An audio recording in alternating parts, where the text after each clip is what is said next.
नमस्कार, स्वागत है आप सभी का एसबीआई लाइव स्टूडियो में। मैं हूं विश्व मोहन और शुरुआत कर लेते हैं क्लोजिंग कॉल्स की। और सबसे पहले आपको दिखा देते हैं कि आज के शो में हम आपके लिए क्या लेकर आने वाले हैं। तो ऑन द शो आपको एसबीआई लाइव स्टूडियो से लेकर आ रहे हैं। तो ऑन द शो की अगर बात करें तो आज शो के दौरान पूरा एक्शन भरा ये शो होगा। एफएनओ मार्केट चेक सबसे पहले पूरा मार्केट का सेटअप बताएंगे आपको। 2:05 पे क्लोजिंग ट्रेड्स आपके लिए लेकर आएंगे। उसके बाद मार्केट एट 3 भी होगा और फिर बीटीएसटी एसटीबीटी कॉल भी आपको 3:10 पर लेकर आएंगे। और साथ ही इवेंट्स टू आज कौन से बड़े ट्रिगर होंगे जो बाजार के लिए, ये आपके लिए होगा 3:20 पर।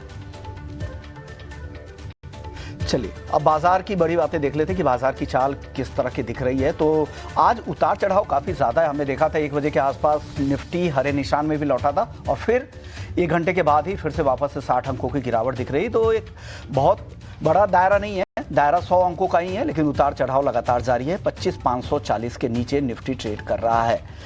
निफ्टी बैंक को देखें तो अभी फिलहाल करीब 200 अंकों की गिरावट यहां पर दिख रही है। 57,640 के नीचे निफ्टी बैंक ट्रेड कर रहा है। तो यहां पर आधे % के आसपास की गिरावट दिख रही है। बाकी सेक्टर्स की अगर बात करें तो आज 2 सेक्टर जो सबसे ज़्यादा यहां पर दबाव बना रहे हैं, उसमें मेटल और रियलिटी यहां पर सबसे ज़्यादा गिरावट दिख रही है। और चौतरफा गिरावट मेटल शेयरों में भी है, रियलिटी में भी काफ़ी ज़्यादा यहां पर दबाव देखने को मिल रहा है। कुछ और सेक्टर की अगर बात करें तो आईटी शेयरों में आज चुनिंदा आईटी में तेजी है, बहुत ज़्यादा तेजी नहीं है। चुनिंदा आईटी शेयर्स है जहां पर खरीदारी दिख रही है। और कुछ ऑटो स्टॉक्स भी ऐसे हैं जहां पर थोड़ी बहुत खरीदारी यहां पर देखने को मिल रही है।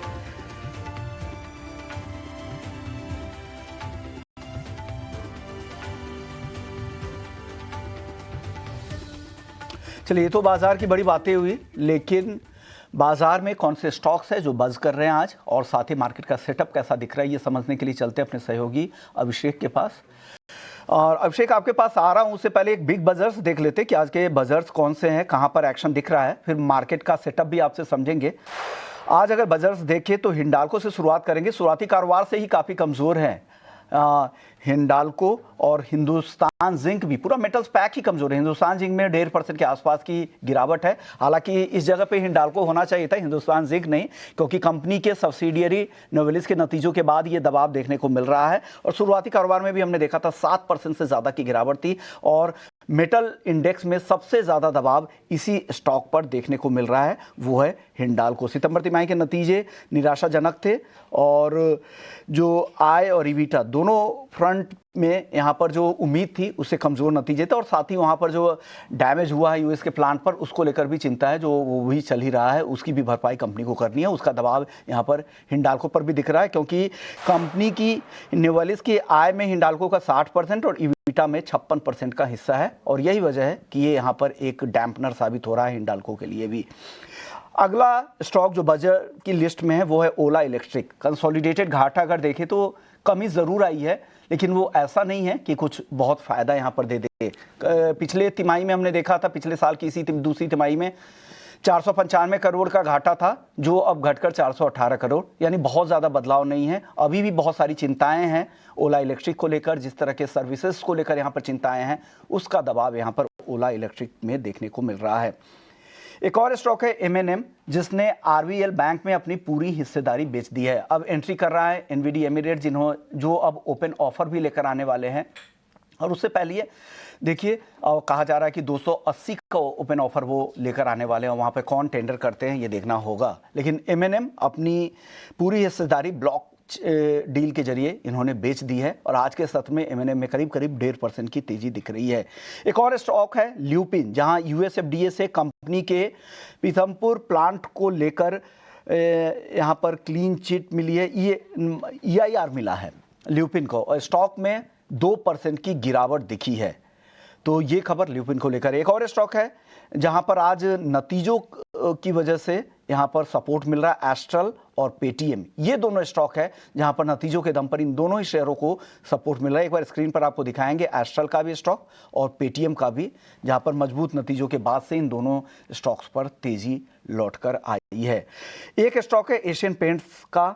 एशियन पेंट्स में आज अच्छी तेजी दिख रही है। और खबर यह है कि कंपनी की कॉम्पिटिटर है बिरला ओपस, उसके CEO रक्षित हरगावे ने कंपनी से इस्तीफा दे दिया है। उनके रेजिग्नेशन की खबर से एशियन पेंट्स को फायदा हो रहा है। करीब 5% की तेजी यहां पर एशियन पेंट्स में देखने को मिल रही है। दो और स्टॉक्स है जहां पर नतीजों के बाद यहां पर काफी ज्यादा गिरावट दिख रही है, उसमें बीईएमएल में आज देखिए तो एक तेज गिरावट है, करीब करीब 6 से 7% की गिरावट बीईएमएल में Q2 के नतीजों के बाद ये दबाव देखने को मिल रहा है। तो ये कुछ बजिंग स्टॉक्स हैं जिन पर आज नजर भी रखेंगे और आपके लिए इन पर राय भी हम लेकर आएंगे। तो दोनों स्टॉक भी आपके सामने आ चुके हैं, बीईएमएल और इंडियन होटल्स का। लेकिन बाजार में अगर आपको डेरिवेटिव मार्केट में ट्रेड करना है तो मार्केट का सेटअप क्या कह रहा है, निफ्टी और बैंक निफ्टी और पूरा ओवरऑल जो ग्लोबल सिनेरियो है वो कैसा दिख रहा है, ये समझते हैं अपने सहयोगी अभिषेक से। अभिषेक बताइए कैसा दिख रहा है आपको सेटअप और क्या आइडेंटिफाई किया है आपने आज? विश्वमोहन, देखिए बाजार तो टेक्निकली कमजोर है, उसकी चर्चा करेंगे। इस बीच यूपीएल के नंबर आगे हैं, जरा इस पर एक बार नजर डाल लेते हैं और आगे अपने एक्सपर्ट से व्यू भी लेंगे। 443 करोड़ रुपए के घाटे के मुकाबले 553 करोड़ रुपए का कंसोलिडेटेड मुनाफा रिपोर्ट किया है यूपीएल ने। और शेयर में हम देख रहे हैं कि लोअर लेवल से धीरे धीरे करके रिकवरी आ रही है। आय की बात करें 11,090 करोड़ से बढ़कर 12,019 करोड़ रुपए का आय पोस्ट किया है। मतलब ठीक है, घाटे से मुनाफे में लौटना एक निश्चित तौर पर अच्छी चीज है। अब देखते हैं कि शेयर क्या वापसी कर पाता है हर निशान में। मार्जिन वगैरह के फिगर देखेंगे और ये जो नंबर पोस्ट किया है कंपनी में, इसमें कोई वन टाइम तो नहीं है, कोई एक मुश्त आय तो नहीं है मुनाफे के फिगर में, इस पर भी हमारी नजर रहेगी। मार्जिन के फ्रंट पर भी प्रदर्शन काफी अच्छा है, 12% से बढ़ के मार्जिन हम देख रहे हैं कि 16% के ऊपर निकला है। तो तमाम पैरामीटर पर आय, मुनाफा, मार्जिन अच्छा लग रहा है यूपीएल। और 721 रुपए का भाव है, अभी 1.25% के आसपास की गिरावट पर कारोबार होते हुए हम देख रहे हैं। लेकिन विश्वमोहन, अगर मार्केट की बात करें तो देखिए पिछले 5 में से अगर आज को हम इंक्लूड कर लें तो 5 में से 4 सत्र में गिरावट हो गई है और ऊपरी स्तर पर बाजार को टिकने में दिक्कतें आ रही हैं। टेक्निकली मार्केट थोड़ा वीक हो गया है। पहले हम कह रहे थे कि नहीं ये बाय ऑन डिप्स का बाजार है, लेकिन जब हमारी मंगलवार को बातचीत हो रही तो मैंने साफ साफ कहा था कि नहीं, ये अब ये सेल ऑन राइज वाला ही मार्केट है ये। और स्पेशली अगर हम निफ्टी की बात करें और इसके पीछे के भी अगर रीजन हम देखेंगे तो देखिए जिस तरह से फाइज लगातार बेच रहे हैं, अगर आप पिछले 5 सत्र में देखेंगे तो लगभग 15,000 करोड़ रुपए से ज्यादा की सेलिंग एफआईज की तरफ से आ चुकी है। तो ये चीज बाजार को सपोर्ट नहीं कर पा रही है और इसके चलते हम देख रहे हैं कि गिरावट बढ़ती जा रही है। आईटी ऑटो इंडेक्स ने आज बाजार में हमने देखा कि छोड़ दें तो चौतरफा गिरावट है। मेटल, रियल एस्टेट, पावर में 1% से ज्यादा की कमजोरी है। स्मॉल कैप इंडेक्स भी टूट रहा है, मिड कैप में भी हम गिरावट देख रहे हैं। ग्लोबल बाजारों से भी कुछ खास आज समर्थन नहीं है। निफ्टी जो है 20 डीएमए के नीचे आ गया है। मंगलवार को ब्रीफली किसी तरह से उसने बचाया था 2-3 अंकों से, लेकिन आज वो लेवल टूटे हैं और ये 25,500 का जो अहम सपोर्ट है, बाजार ने इसको किसी तरह से आज के सत्र में डिफेंड किया है। अगर ये टूटता है विश्वमोहन, तो मेरा मानना है कि 25,200 तक भी निफ्टी में गिरावट हो सकती है। 25,500 अभी के सत्र के लिए सपोर्ट है। रेजिस्टेंस की बात करें 25,700 का रेजिस्टेंस है। 25,500 टूटा तो जिनकी पुरानी पोजीशन है तीजी की, मेरा मानना है कि उनको एक बार के लिए ना बाजार से एग्जिट ले लेना चाहिए। ये अब सेल ऑन राइज का बाजार है, कहां पर आपको कैसे मौके बन सकते हैं। 25,700 से 25,800 के रेंज में अगर निफ्टी फिर से जाता है तो मेरा मानना है कि वहां पर सेलिंग करना चाहिए। जब तक 26,000 के लेवल को निफ्टी ने रीगेन नहीं कर लेता है, बाजार का स्ट्रक्चर मुझे थोड़ा सा वीक ही दिखाई दे रहा है। निफ्टी बैंक रिलेटिवली थोड़ा सा बेहतर है निफ्टी के मुकाबले और उसकी वजह यह है कि कुछ कुछ शेयर देखने की स्ट्रेंथ दिखा रहे हैं। एचडीएफसी बैंक आज ठीक है, लोअर लेवल से रिकवरी आई है। एसबीआई के शेयर ने बाजार को पहले सपोर्ट करने का काम किया है, आज हम देखने की थोड़ी बहुत प्रॉफिट टेकिंग आ रही है। अदरवाइज आप देखेंगे कि 11 में से 8 दिन आईसीसी बैंक फिसला है और ये बाजार पर प्रेशर बनाने का काम कर रहा है। अहम डीएमएस के ये नीचे आके कारोबार कर रहे हैं, जितने भी की डीएमएस हैं। 57,500 का सपोर्ट मान लीजिए अगर टूट जाता है तो 57,000 फिर नेक्स्ट सपोर्ट होगा। 58,000 के स्तर पर रेजिस्टेंस है। लेकिन निफ्टी के मुकाबले मेरी राय थोड़ी सी निफ्टी बैंक को लेकर अलग है, वो ये कि इसको शॉर्ट मत कीजिए, थोड़ा सा अपेक्षाकृत बेहतर है। और इसमें अब थोड़ा नीचे जाए तो मे बी आपको ना थोड़ा स्टॉक स्पेसिफिक अप्रोच रखना चाहिए निफ्टी बैंक में। इंडेक्स की चाल पता नहीं किस तरह की होगी, लेकिन ये जरूर है कि हाँ अब ये एफआईज बेच रहे हैं। एफआईज कहाँ पर बेचते हैं, की एरिया उनके लिए होता है, वो बैंकिंग का होता है, आईटी का होता है, ऑयल एंड गैस का होता है। ये 3 खेमे हैं जहां पर वो पैसे अपने डिप्लॉय करते हैं, तो वहीं से पैसे निकल भी रहे होंगे। तो थोड़ा सावधान जरूर रहना है, लेकिन निफ्टी बैंक को शॉर्ट नहीं करना है। निफ्टी में सेल ऑन राइज करके आप पैसे बना सकते हैं। स्ट्रक्चर वीक है, टेक्निकल थोड़े से बाजार के अब हिलते हुए दिखाई दे रहे हैं। ने अब मेहमानों को भी शामिल करते हैं। अभिषेक ने तो पूरा सेटअप आपको बता दिया, सिर्फ इंडेक्स लेवल पे ही नहीं, बाकी सेक्टर स्पेसिफिक भी कहाँ पर एक्शन दिख सकता है, कहाँ चिंता है और कहाँ आपके लिए मौके दिख रहे हैं। चलिए अपने मेहमानों से भी समझते हैं। सबसे पहले राय कुणाल शाह जी से ले लेते हैं। कुणाल, आप सबसे पहले इंडेक्स पर बताइए। आज बाजार में काफ़ी ज़्यादा उथल पुथल दिख रहा है, कभी ग्रीन कभी रेड जोन में बाजार घूम रहा है। निफ्टी और बैंक निफ्टी, अगर यहाँ पर किसी को ट्रेड करना हो डेरिवेटिव में, तो यहाँ पर क्या कुछ मौके हैं और किस साइड के मौके आपको दिख रहे हैं? गुड आफ्टरनून सभी दर्शकों को। आई थिंक मार्केट का जो मोमेंटम है वो पिछले 1 से 2 ट्रेडिंग सेशन में लॉस हुआ है और मुझे लगता है कि यहाँ पे मोमेंटम लॉस में मार्केट में और भी डाउनसाइड बाकी है। निफ्टी का जो प्रीवियस स्विंग हाई था 24,450 वहाँ तक आने की जगह है, तो आप करंट लेवल से भी देखोगे तो 100 पॉइंट और नीचे जाने की जगह है एंड वहाँ पे कहीं ना कहीं एक सपोर्ट है, वहाँ पे बुल्स वापस ट्राई करेंगे कि बाइंग इंटरेस्ट दिखाए। वो सस्टेन होना बहुत ज़रूरी है 25,400 450 का ज़ोन, क्योंकि अगर ये एंटायर अप ट्रेंड है, जो अप ट्रेंड में ही इंडाइसेस चल रहा है, अगर ये कंटिन्यू करना है अपसाइड में तो 25,400 450 का ज़ोन होल्ड करना बहुत इंपॉर्टेंट है। अगर वो भी होल्ड नहीं करता है तो फिर कहीं न कहीं हम ये जो अप ट्रेंड है वो भी कहीं न कहीं नेगेट होते जाएगा। मेरा मानना है कि हम वहाँ पे आएँगे, सपोर्ट लेंगे और फिर वहाँ से एक रिवर्सल आएगा। सो करंटली शॉर्ट टर्म के लिए येस डेफिनिटली मार्केट ट्रेंड खराब है, तो बेरिश है। सेल ऑन राइज का अप्रोच है, बाउंस को यूटिलाइज़ करें सेल करने के लिए। निफ्टी में स्पेसिफिकली 25,450 25,400 तक के ज़ोन्स आ सकते हैं। जहाँ तक बैंक निफ्टी की बात है, बैंक निफ्टी ने आज के ट्रेडिंग सेशन में अपना जो 20 डीएम है एग्जैक्टली वहीं पे सपोर्ट लिया है, जो है 57,500 और जो कोइंसाइड करता है बैंक निफ्टी की रेंज के साथ भी 57,500 और 58,500। तो रेंज के लोअर एंड पे सो बैंक निफ्टी आप कहीं ना कह सकते हो बहुत क्रिटिकल सपोर्ट जोन है। अगर ये टूटता है तो 500 पॉइंट का फॉर ऑल भी आ जाएगा, जो 57,000 तक बैंक निफ्टी को लेके जा सकता है। सो मुझे लगता है बैंक निफ्टी का जो एक बड़ा रेंज है वो है 58,500 57,000 का। यहाँ पे मैं बैंक निफ्टी को शॉर्ट नहीं करूँगा। बैंक निफ्टी के लिए अगर 57,500 टूटता है, जो कि 20 डीए में टूटता है, तो एक सेल ट्रेड बन जाएगा और वहाँ से आप सेल कर सकते हो 57,700 के स्टॉप लॉस से और 57,200 और 57,000 तक के टारगेट्स रखे। सो बैंक निफ्टी करंटली कोई ट्रेड नहीं बन रहा है, अवॉइड करिए। निफ्टी में बाउंस मिलता है तो उसको यूटिलाइज़ करें सेल करने के लिए। ठीक है, कुणाल जी के भी यही व्यू है कि निफ्टी बैंक में कोई ट्रेड नहीं बन रहा है। निफ्टी सेल ऑन राइज हमारे जो विचार थे ऑलमोस्ट उसी लाइन पर कुणाल जी की तरफ से भी राय है। इस बीच यूपीएल देखिए, जो गिरावट थी ना उसकी रिकवरी यूपीएल ने कर दी है और एबिटा ग्रोथ गाइडेंस बढ़ाकर कंपनी ने 12 से 16% का कर दिया है। तो यूपीएल पर एक राय ले लेते हैं, उसके बाद हमारे दोनों के दोनों हमारे मेहमान तैयार हैं, उनसे उनके क्लोजिंग ट्रेड्स भी जानेंगे। ओशो कृष्ण हमारे साथ हैं एंजल वन से, मेरे एसेट शेयर खान के कुणाल शाह तो हैं ही, और फंडामेंटली आपको गाइड करेंगे प्रॉफिट मार्ट सिक्योरिटीज के अविनाश गुरश्कर शो में आगे हम जोड़ेंगे। एक राय पहले ओशो जी आपसे लेना चाहेंगे यूपीएल के शेयर पर। नतीजों के बाद लोअर लेवल से हम रिकवरी देख रहे हैं, जरा बताइए चार्ट कैसा लग रहा है और लगे हाथ अपने शेयर भी बता दीजिए कि आप कहां पर बुलिश हैं। Very good afternoon Abhishek ji and सभी पैनलिस्ट मेंबर को। सी ओवरऑल मुझे लगता है यूपीएल में पिछले 2 हफ्तों से काफी अच्छा ट्रैक्शन आया है। नो डाउट आज अर्निंग के बाद थोड़ा वोलेटिलिटी एक्सपेक्टेड रहेगी काउंटर में, बट वीकली टाइम फ्रेम पे काफी स्ट्रॉन्ग पैटर्न बन रहा है यूपीएल में एंड मुझे लगता है कि अगर 730 के आसपास वीकली क्लोजर दिखाता है तो यहाँ से काफी स्ट्रॉन्ग अप ट्रेंड बन सकता है यूपीएल में। तो हायर लेवल्स पे मेरा व्यू बुलिश है एंड मुझे लगता है कि नियरली 765 से 780 तक का पोजिशनल अपसाइड मोमेंटम यूपीएल में देखने को मिल सकता है। एंड वहीं अगर सपोर्ट की बात करें तो नियर अबाउट 700 710 ये काफी क्रूशियल सपोर्ट लेवल्स रहेंगे। सो पोजिशनल पॉइंट ऑफ व्यू से एक बार लॉन्ग का बेट लेकर के चला जा सकता है। 700 का स्ट्रिक्ट स्टॉप लॉस मेंटेन करें एंड 765 पहला टारगेट रहेगा, followed by 780।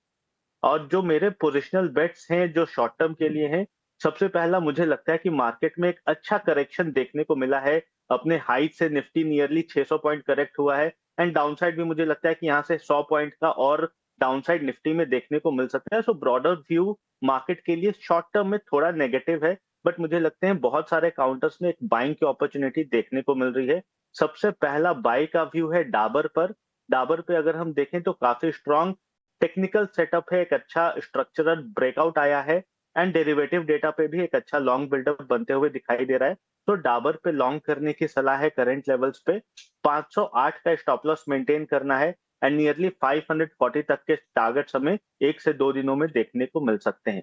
And second counter है लोधा में अगर हम देखें तो काफी स्ट्रॉन्ग ब्रेकआउट आया है, काउंटर ने एक दिन का ब्रीदर लिया है एंड वापस से बाइंग ट्रैक्शन देखने को मिल रही है। सो इवन वीकर मार्केट में भी ट्रेंड पॉजिटिव रहा है लोधा का। तो मुझे लगता है यहाँ से ट्रैक्शन मेंटेन रहेगा। लोधा को करंट लेवल्स पे बाई करें, अप्रोक्सीमेटली 1200 का स्टॉप लॉस लगाना है जो कि काफी स्ट्रॉन्ग सपोर्ट है, उसका स्टॉप लॉस मेंटेन करें। एंड पहला टारगेट इसका 1265 है जो कि 1:1 का रेशियो है रिस्क रिवॉर्ड पे, एंड उसको अगर ब्रेकआउट करता है तो 1280 तक के टारगेट्स हमें देखने को मिल सकते हैं।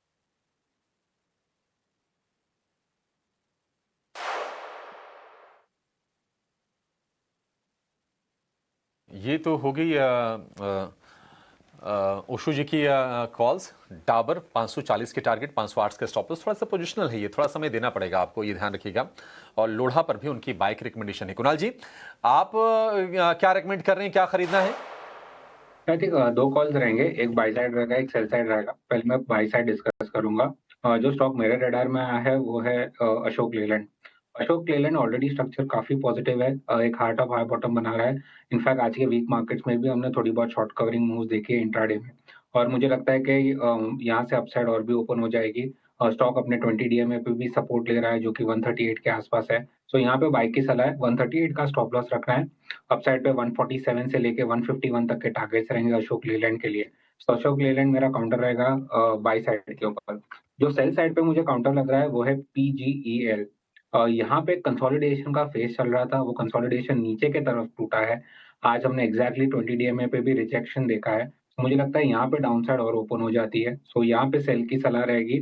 अगेन यहाँ पे बाउंसेस मिले तो बेटर अपॉर्चुनिटी रहेगी जहाँ पे रिस्क रिवॉर्ड फेवरेबल हो जाता है। करंटली चल रहा है 548 549 के आसपास। अगर आपको 555 560 का जोन मिलता है तो एक अच्छी सेलिंग अपॉर्चुनिटी बनेगी वहां पे, वहां से सेल करिए। स्टॉप लॉस आपको अपसाइड पे रखना है वो है 575 का, और डाउन साइड पे मैं जो टारगेट इसके लिए देख रहा हूँ, फर्स्ट है 525 और सेकंड है 515 का। टीजीएल जो स्टॉक बताया आपने, टीजीएल क्या, ये उसका पूरा नाम बताया सर? PGEL। ओके, पीजीईएल है, पीजीएल के स्टॉक हैं। एक बार टारगेट सर फिर से वापस से, पीजी इलेक्ट्रोप्लास्ट ना? Yes, PG Electroplast. Okay sir, target क्या थे सर पीजी इलेक्ट्रोप्लास्ट के? टारगेट, फर्स्ट टारगेट मेरा था 525 और सेकंड टारगेट है 515 का, और स्टॉप लॉस है मेरा 575।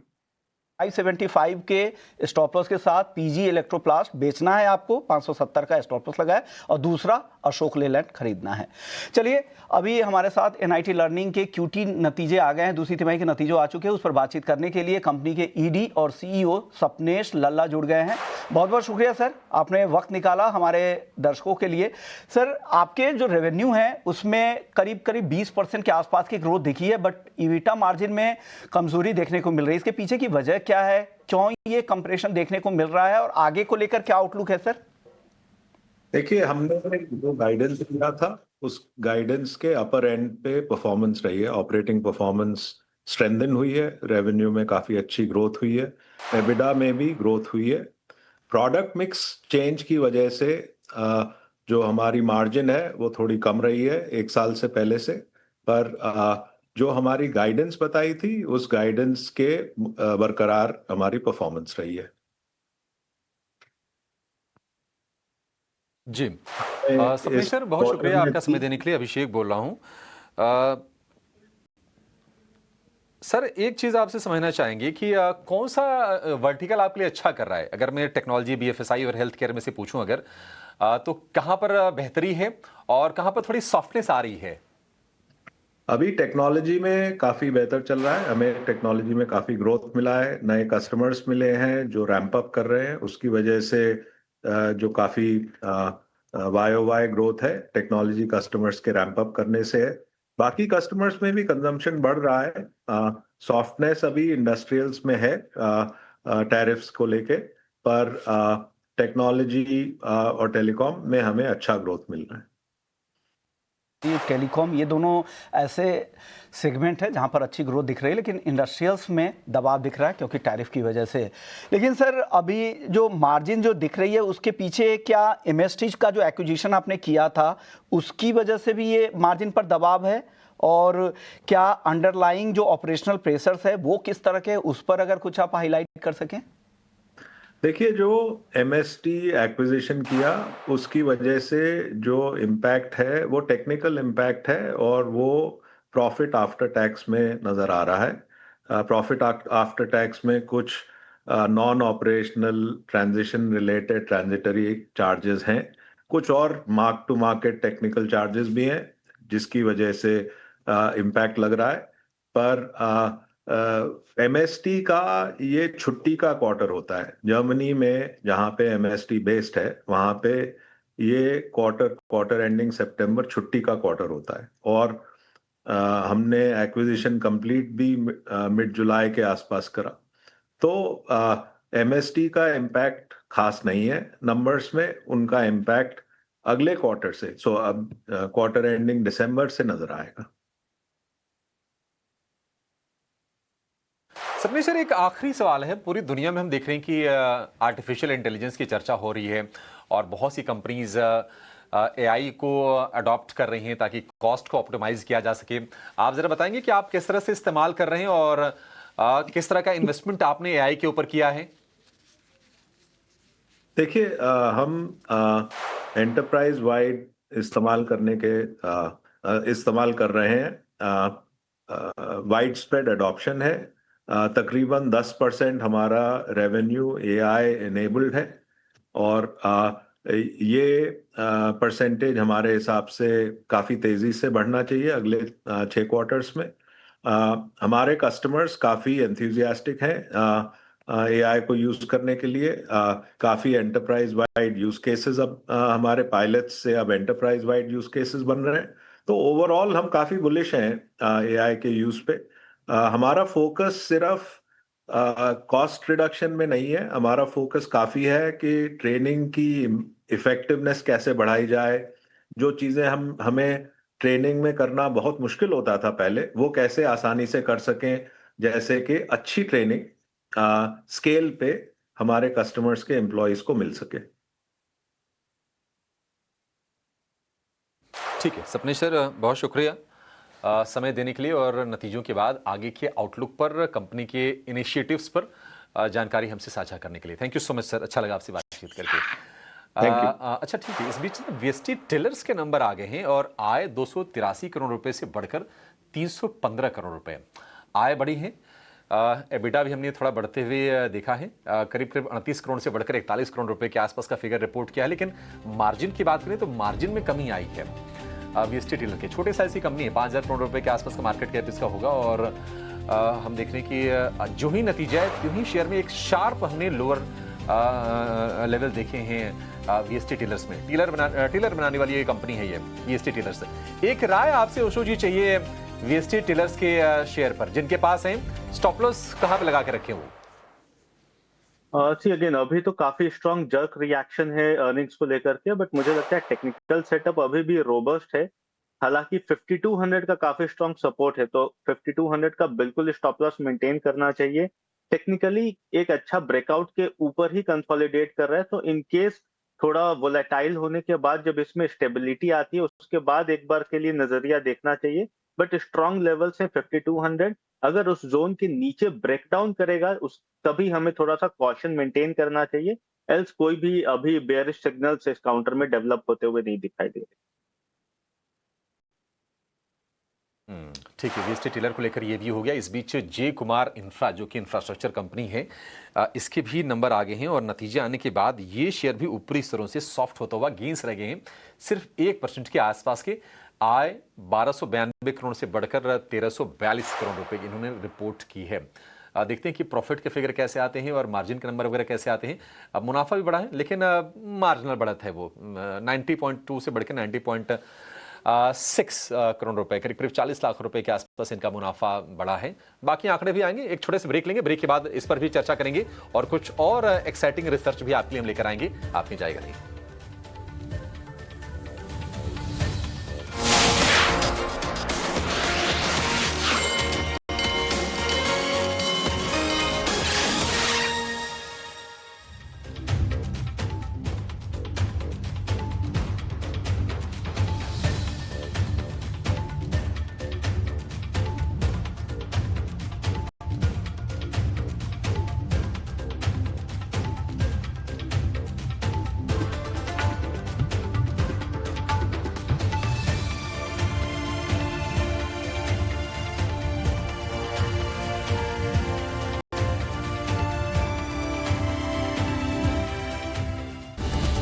presented by Canara Bank. Together we can. The world is more connected than ever, and we at Pine Labs are making digital payments seamless for our customers. We've come a long way to offer a suite of digital payment and issuing solutions for businesses, brands, banks, and fintechs.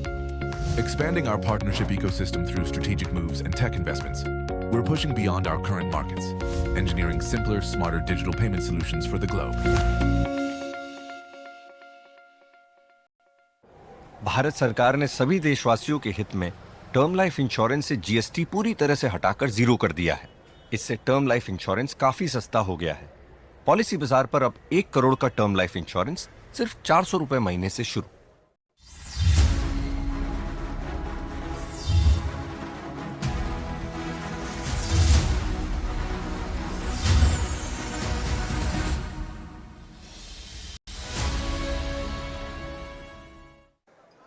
अरे वाह, तू भी ये trading app use करती है? हाँ, क्योंकि इसमें गारंटीड रिटर्न्स है ना। Guaranteed returns? तेरी ट्रेडिंग ऐप ऑथेंटिक तो है ना? अर्ज किया है, पहले गारंटीड और हाई रिटर्न्स का भरोसा ये दिलाते हैं, फिर फेक ऐप डाउनलोड करा के अपने झांसे में फंसाते हैं। सेबी और एनएससी का कहना है सेबी इन्वेस्टर साइट पर वेरीफाइड एप्स की लिस्ट से ही ऐप डाउनलोड करें। An investor awareness initiative by SEBI and NSC. In association with SBI, best है सबको पता है।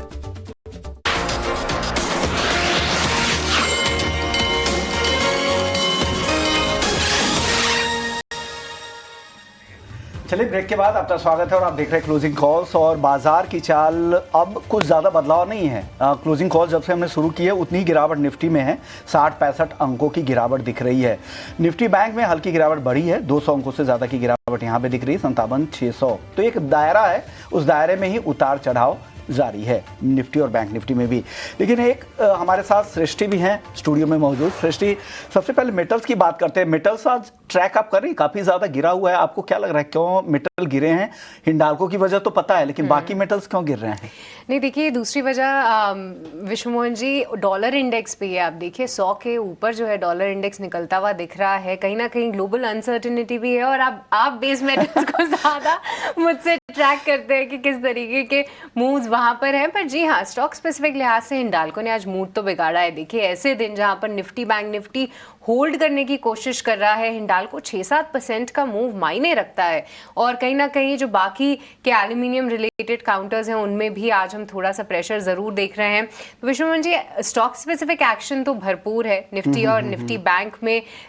सुबह से ही जैसा आप बोल रहे थे, इनफैक्ट शो के शुरुआत के बाद भी कुछ बहुत ज़्यादा मूवमेंट नहीं आए हैं, बट इसी के साथ साथ आज कई सारे सेक्टर्स अच्छी तरीके से बस कर रहे हैं। हम चर्चा भी कर रहे थे किस तरीके से पेंट सेक्टर्स में आज बहुत एक्शन है, जहां पर हरे रंग में आप देखिए बर्जर पेंट्स और साथ ही एशियन पेंट्स दिख रहा है, वहीं लाल रंग ग्रासिम का आज होता हुआ दिख रहा है।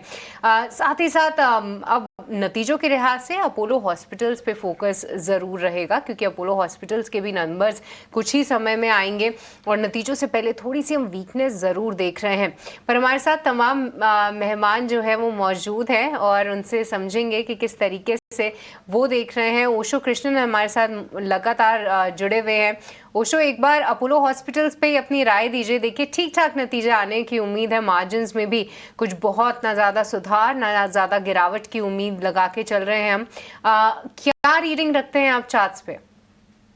Very good afternoon. See overall मुझे लगता है कि अभी भी अपोलो हॉस्पिटल में एक अच्छा पॉजिटिव ट्रैजेक्टरी बना हुआ है। हालांकि हायर लेवल्स पे 7900 पहला एंड काफी क्रूशियल रेजिस्टेंस है, तो 7900 के ऊपर निकलने के बाद ही यहाँ से एक पॉजिटिव ट्रैक्शन कंटिन्यू होते हुए दिखाई दे सकती है। एल्स काउंटर में अभी करेंटली थोड़ा कंसोलिडेशन है, 76 से 7900 का ट्रेडिंग जोन है। बुलिश बायसनेस है, बट मुझे लगता है 7900 के क्रॉस ओवर के बाद एक अच्छा ट्रैक्शन देखने को मिल सकता है। नियरली 8200 के टारगेट्स हमें पोजिशनल टर्म्स में देखने को मिल सकते हैं अपोलो हॉस्पिटल पर। अपोलो हॉस्पिटल्स पर आपके लिए राय पर इस बीच हमारे साथ अविनाश गोरक्षकर जी भी मौजूद हैं। आइए उनका भी स्वागत करते हैं। अविनाश जी, सबसे पहले तो एक बार पेंट सेक्टर पे ही अपना व्यू दीजिए। देखिए, एक मैनेजमेंट के चेंज से इतना बड़ा इम्पैक्ट ग्रासिम, देखिए नतीजों का रिएक्शन तो है ही, पर कहीं ना कहीं एग्जिट से भी, बिरला ओपस के एग्जिट से भी थोड़ा सा मूड बिगड़ा है। क्या रीडिंग रखते हैं आप, और क्या ये कि बड़ा ट्रिगर एशियन पेंट्स और बर्जर पेंट्स के लिए साबित हो सकता है? आपका व्यू। नहीं, बिल्कुल सृष्टि, मुझे लगता है कि देखिए, जो बिरला ओपस के सीईओ थे वो ब्रिटानिया के अभी टॉप मैनेजमेंट में आ गए हैं। आई थिंक क्लियरली मार्केट थोड़ा सा अंदाजा लगा रहा है कि शायद हो सकता है कि क्योंकि बेसिकली कंपटीशन बढ़ा है, थोड़ा सा प्रेशर सीईओ पे था ताकि उनको रेजिग्नेशन देना पड़ा। हालांकि ये ऑफिशियल नहीं है, but one thing is very clear कि एशियन पेंट्स एक वेल एस्टेब्लिश प्लेयर है। अगर पेंट मार्केट बढ़ता है, अगर वहां पे थोड़ा इंप्रूवमेंट दिखता है, क्योंकि इस बार मानसून अच्छा है, रूरल डिमांड अच्छी है, इंटरेस्ट कट रेट्स का बेनिफिट मिलेगा, प्लस जीएसटी का भी थोड़ा बहुत बेनिफिट मिलेगा। तो I think markets are again betting on the market leader. Asian Paints अभी भी मार्केट शेयर कमांड करता है, नंबर 1 है, और कहीं ना कहीं जो इकोनॉमीज ऑफ स्केल है वो तो एशियन पेंट्स एंजॉय करता ही है। तो इसीलिए शायद आपको एशियन पेंट्स में थोड़ी सी तेजी आज देखने को मिली है। बट मेरे ख्याल से आई थिंक ये सिर्फ एक शॉर्ट टर्म अपसाइड है। मेरे ख्याल से नंबर्स 1-2 क्वार्टर्स के कंसिस्टेंटली अगर अच्छे आते हैं, वॉल्यूम ग्रोथ बढ़ता है, मार्जिन इंप्रूव होते हैं, तो ही मेरे ख्याल से इसमें और रेटिंग होगी। बट अदरवाइज मुझे लगता है ये न्यूज फ्लो ड्रिवन आज का एक इवेंट है। इसको सपोर्ट करने के लिए आपको नंबर्स का सपोर्ट जरूर मिलना चाहिए, का सपोर्ट यहाँ पे मिलना चाहिए। तो एक तो खैर ये न्यूज़ है ही, और साथ ही नंबर का भी सपोर्ट यहाँ पे हो सकता है। उस उम्मीद में भी एशियन पेंट्स में तेज़ी है। लेकिन इंडिगो, नतीजे अच्छे नहीं थे, इनके जो लॉसेस थे वो भी बड़े हैं, लेकिन उसके बाद भी इंडिगो पे अगर आप देखिए, इंटरग्लोब एविएशन की मैं बात कर रहा हूं, तो उस पे ब्रोकरेज हाउसेस की जो रिपोर्ट है वो पॉजिटिव रिपोर्ट आ रही है। और अभी भी शुरुआत में हमने 3% तक की तेजी देखी थी, अभी भी 1.5% से ज़्यादा मजबूत है इंटरग्लोब एविएशन को लेकर। अविनाश जी, आपकी राय क्या है? मुझे लग रहा है कि देखिए, मार्केट ये सोच के चल रहा है कि अगला 6 मंथ्स नॉर्मली बिजी सीजन होता है टूरिज्म के लिए, और तभी इंडिगो अपने कॉस्ट थोड़े से अच्छे मैनेज करके प्रॉफिटेबिलिटी दिखाएगा। देखिए, अभी भी इसमें कोई डाउट नहीं कि market share more than 50% Indigo का है, सबसे ज्यादा एयरक्राफ्ट इंडिगो के हैं, और जिस प्रकार से एविएशन ट्रैफिक बढ़ रहा है, इन्वेस्टर्स लंबा रनवे देख रहे हैं। तो हो सकता है कि शॉर्ट टर्म में ये नंबर्स मार्केट को ऑलरेडी थोड़े से एक्सपेक्टेड थे, तो इसमें कोई गिरावट नहीं आई। और ऊपर से मैनेजमेंट की कमेंट्री काफी अच्छी है। मेरे ख्याल से ऑल सेड एंड डन, जो दिसंबर का क्वार्टर रहेगा प्लस जो जनवरी का मार्च का क्वार्टर रहेगा, वहां पे उम्मीद है कि कंपनी अच्छे परफॉर्मेंस दिखा के ये लॉस को रिकवर करके अच्छा मुनाफा दिखाएगी। और ऊपर से इनका जो फ्री कैश फ्लो है वो मेरे ख्याल से काफी अच्छा है। तो overall I think markets are happy with the operational numbers, और मुझे लगता है कि अगले 6 महीने अगर नंबर अच्छे आते हैं तो इसमें और बढ़त आएगी, क्योंकि क्लियरली सप्लाई ड्रिवन मार्केट है। इसमें कोई डाउट नहीं कि एविएशन ट्रैफिक में इंडिगो जिस तरह से प्राइसिंग अपने टिकट्स के लिए करता है, अपने सर्विसेज के लिए करता है, इसमें कोई डाउट नहीं कि इनका बेनिफिट जरूर होगा। अगर एविएशन मार्केट बढ़ता है तो सबसे ज्यादा बेनिफिट भी इन्हीं को मिलेगा। ये, और एक तो है कि अगली जो ये जो तिमाही चल रही है, ये त्योहारी सीजन वाली तिमाही है, यहाँ पर ट्रैवल्स बहुत ज़्यादा होते हैं, उसका फ़ायदा तो डेफिनेटली मिलेगा। और अक्टूबर से दिसंबर के जो क्वार्टर्स होते हैं, ये आमतौर पे इनके लिए सीजनल ही काफ़ी अच्छा होता है, और ये भी एक वजह हो सकती है। चलिए, हमारे साथ इस बीच एक मैनेजमेंट भी जुड़ गए हैं। इंडियन मेटल्स के नतीजे आ चुके हैं, और नतीजों पे बातचीत करने के लिए कंपनी के सीएफओ सौनक गुप्ता जुड़ गए हैं, लाइव हमारे साथ मौजूद हैं इस वक्त। बहुत बहुत शुक्रिया सौनक जी, आपने वक्त दिया है। सर, सबसे पहले तो मैं कालीनगर जो फेरो क्रोम प्लांट एक्विजिशन है उसको लेकर आप बताइए कि वहाँ से क्या रिपोर्ट है, और पिछला जो क्वार्टर था वहाँ से कितना कंट्रीब्यूशन था, और रेवेन्यू ओवरऑल आप देखें तो 4% आपके ईयर ऑन ईयर बेसिस पे बढ़ते दिखे हैं। ईबिटा और मार्जिन में हालांकि दबाव दिखा है। ओवरऑल नतीजे और इस कालीनगर फेरो क्रोम प्लांट के बारे में भी बताएं, उसका एक्विजिशन का एक्सपीरियंस अब तक कैसा रहा है? Thank you. एक्सपीरियंस हम लोगों का बहुत अच्छा रहा इसमें, एंड उन्होंने एज यू नो कि 4 तारीख को उन्होंने asset transfer agreement sign off किया है विद टाटा स्टील। तो ये स्ट्रैटेजिकली वेरी इंपॉर्टेंट है हम लोगों के लिए, क्योंकि इससे हमारा जो कैपेसिटी है, तो capacity 66 MVA existing install capacity है, जो 1 lakh ton per annum metric ton of ferrochrome will be producing. और दूसरा है कि इसमें और एक फर्नेस है जो अंडर कंस्ट्रक्शन है, तो उसका capacity 50,000 metric ton per annum. तो इसमें हम लोग को overall 1,50,000 metric ton per annum का कैपेसिटी इंक्रीज मिलेगा, which in the current capacity is almost 40%। And हम लोग का वो कलिंगनगर जो उड़ीसा में ही है is just very close to हम लोग जहाँ पर ऑर्गेनिकली ग्रो कर रहा है या ग्रीनफील्ड प्रोजेक्ट लगा रहे हैं, जहां पर भी हम लोग 1 lakh metric ton per annum capacity बढ़ा रहे हैं। सो ये भी जस्ट 1 किलोमीटर अवे फ्रॉम ये लोकेशंस। तो उस दोनों मिला के ऑलमोस्ट 2.5 लाख टन का कैपेसिटी एनहांसमेंट का अपॉर्चुनिटी है। एंड जो हम लोग का ग्रीनफील्ड प्रोजेक्ट है वो नेक्स्ट ईयर में आ रहा है। सो ओवरऑल 2.5 लाख तक हम लोग का कैपेसिटी इंक्रीज हो जाएंगे once we install the 50,000 metric ton का जो कलिंगनगर प्रोजेक्ट जो हम लोग लिया है फ्रॉम टाटा स्टील, वो भी आप जब इंस्टॉल करेंगे तो टोटल 1 लाख अभी ऑपरेशनल है एंड 50,000 ऐड करेंगे तो 1.5 लाख आ जाएंगे। तो ओवरऑल बेसिस में हम लोग का जो कैपेसिटी है 5 लाख टन तक स्केल अप हो सकता है पर एनम। अभी एज यू नो हम लोग 2,60,000 टन तक कर रहे हैं। नेक्स्ट ईयर जब ये आ जाएंगे from somewhere in Q4 of FY26 और 27 H1 तक हम लोगों का जो न्यू कलिंगनगर ग्रीनफील्ड प्रोजेक्ट है दोनों जब आ जाएंगे तो एक साथ वी एक्सपेक्ट कि FY27 में 4 लाख टन का हम लोग का प्रोडक्शन होगा और सब्सिक्वेंट ईयर FY28 जब फुल ईयर होगा तो अराउंड 4,75,000 टन का प्रोडक्शन होगा। तो दैट इज द फेरोक्रोम का हम लोगों का बेनिफिट है। सेकेंड, ये हम लोगों का वेरी क्लोज टू हम लोग का जो माइंस है वो उसी डिस्ट्रिक्ट में है, अबाउट 40 किलोमीटर हाईवे। तो एक कॉस्ट सिनर्जी बेनिफिट भी हमें आएंगे on various logistics and time. And overall basis में ये इंफा को नंबर 1 पोजीशन में लेके आएगा in India and world wide around 6th position में आ जाएंगे। तो it's a very important strategic move है हम लोग के लिए। एंड दिस डील हम लोग क्लोज करने का जो अभी जो भी क्लियरेंसेस है, all the regulatory clearance, we want to complete it in next 2 to 3 months. Alright mister Gupta, नमस्कार, मैं सृष्टि बात कर रही हूँ। जी हाँ, ये बड़ी डील आपके लिए ज़रूर है, बट एक बार नतीजों पर भी बात करिए कि देखिए इस बार हमने देखा कि अगर आपकी फर्स्ट हाफ FY26 की आय देखें तो वो लगभग 1360 करोड़ के आसपास है। सेकेंड हाफ से क्या उम्मीद है? क्या सेकेंड हाफ फर्स्ट हाफ से बेहतर रहेगा? और क्या ये पूरे साल में हम आपको 2800 करोड़ से ज़्यादा की रेवेन्यू करते हुए नजर आ सकते हैं? सो फर्स्ट मैं ये बोलूंगा कि एज यू नो कि लास्ट ईयर में H2 में फेरोक्रोम मार्केट प्राइस थोड़ा करेक्शन हुआ था, डिक्लाइन हुआ था, बिकॉज वो चाइना का मार्केट ड्रिवन है। सो जो लास्ट ईयर Q2 में इट वाज hovering कुछ 95 US सेंट्स, वहां से it went down to 75 US cents. अभी Q1 में there is a recovery and Q2 में भी देयर इज अ रिकवरी। तो हम लोग का जो है कि एवरेज प्राइस रियलाइजेशन जो अप्रोक्सीमेटली 95,000 था इन Q1, अभी वो 1,01,000 है in Q2 and Q3 we have estimate कि we expect it to be far better. And हम लोग का अगर आप मार्जिन देखोगे लास्ट Q1 में हम लोग पैच था हम लोग 91.48, इस बार 8% इंक्रीज हुआ है and it has gone up to 98.77।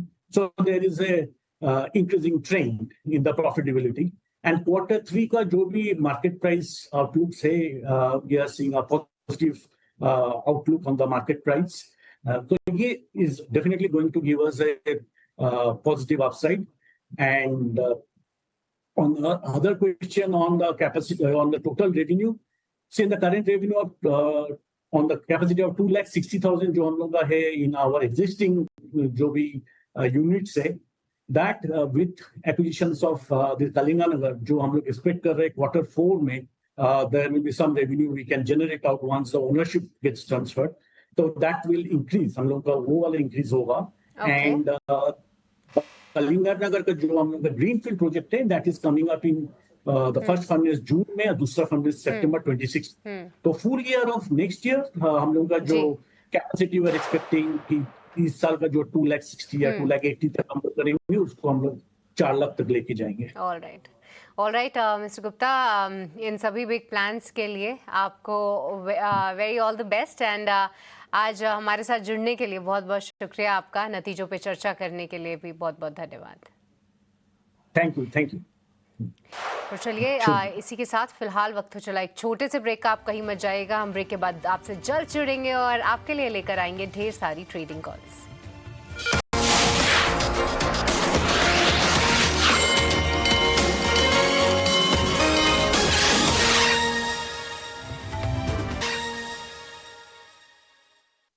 Break के बाद आपका फिर से स्वागत है क्लोजिंग कॉल में। बाजार में देखने की गिरावट पर कारोबार हो रहा है। हालांकि पिछले अगर हम 45 मिनट 1 घंटे की बात करें तो रेंज में ही बाजार रहा है। निफ्टी की जो गिरावट है 50-60 अंकों के आसपास की है और निफ्टी बैंक की अगर हम बात करें तो 250 अंकों के आसपास की गिरावट है। हालांकि ब्रॉडर मार्केट में थोड़ी वीकनेस में दिखाई दे रही है। 2200 शेयर कमजोर हैं और उसके मुकाबले करीब 700 शेयरों में हम देख रहे हैं कि तेजी पर कारोबार हो रहा है।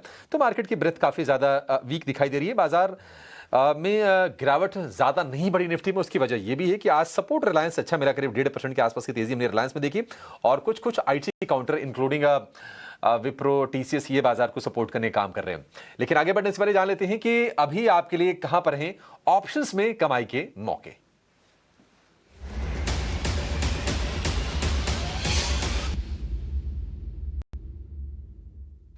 एंजल वन की स्नेहा सेठ हमारे साथ जुड़ गई हैं। स्नेहा जी बहुत शुक्रिया आपका समय देने के लिए, स्वागत है।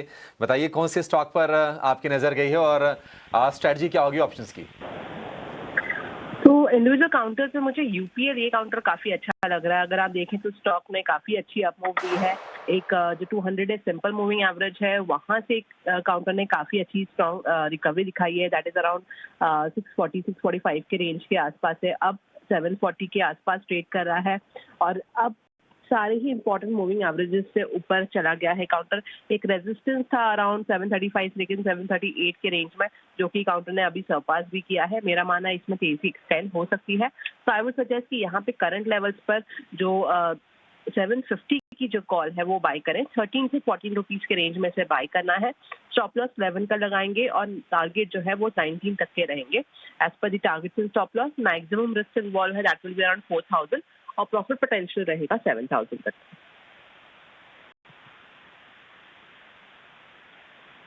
मुनाफा हो सकती है इस कॉल में 750 वाली कॉल 13 से 14 रुपए के भाव पर मिल जाएगी। टारगेट रखिए आप इसमें 19 रुपए का, स्टॉप लॉस 11 रुपए का।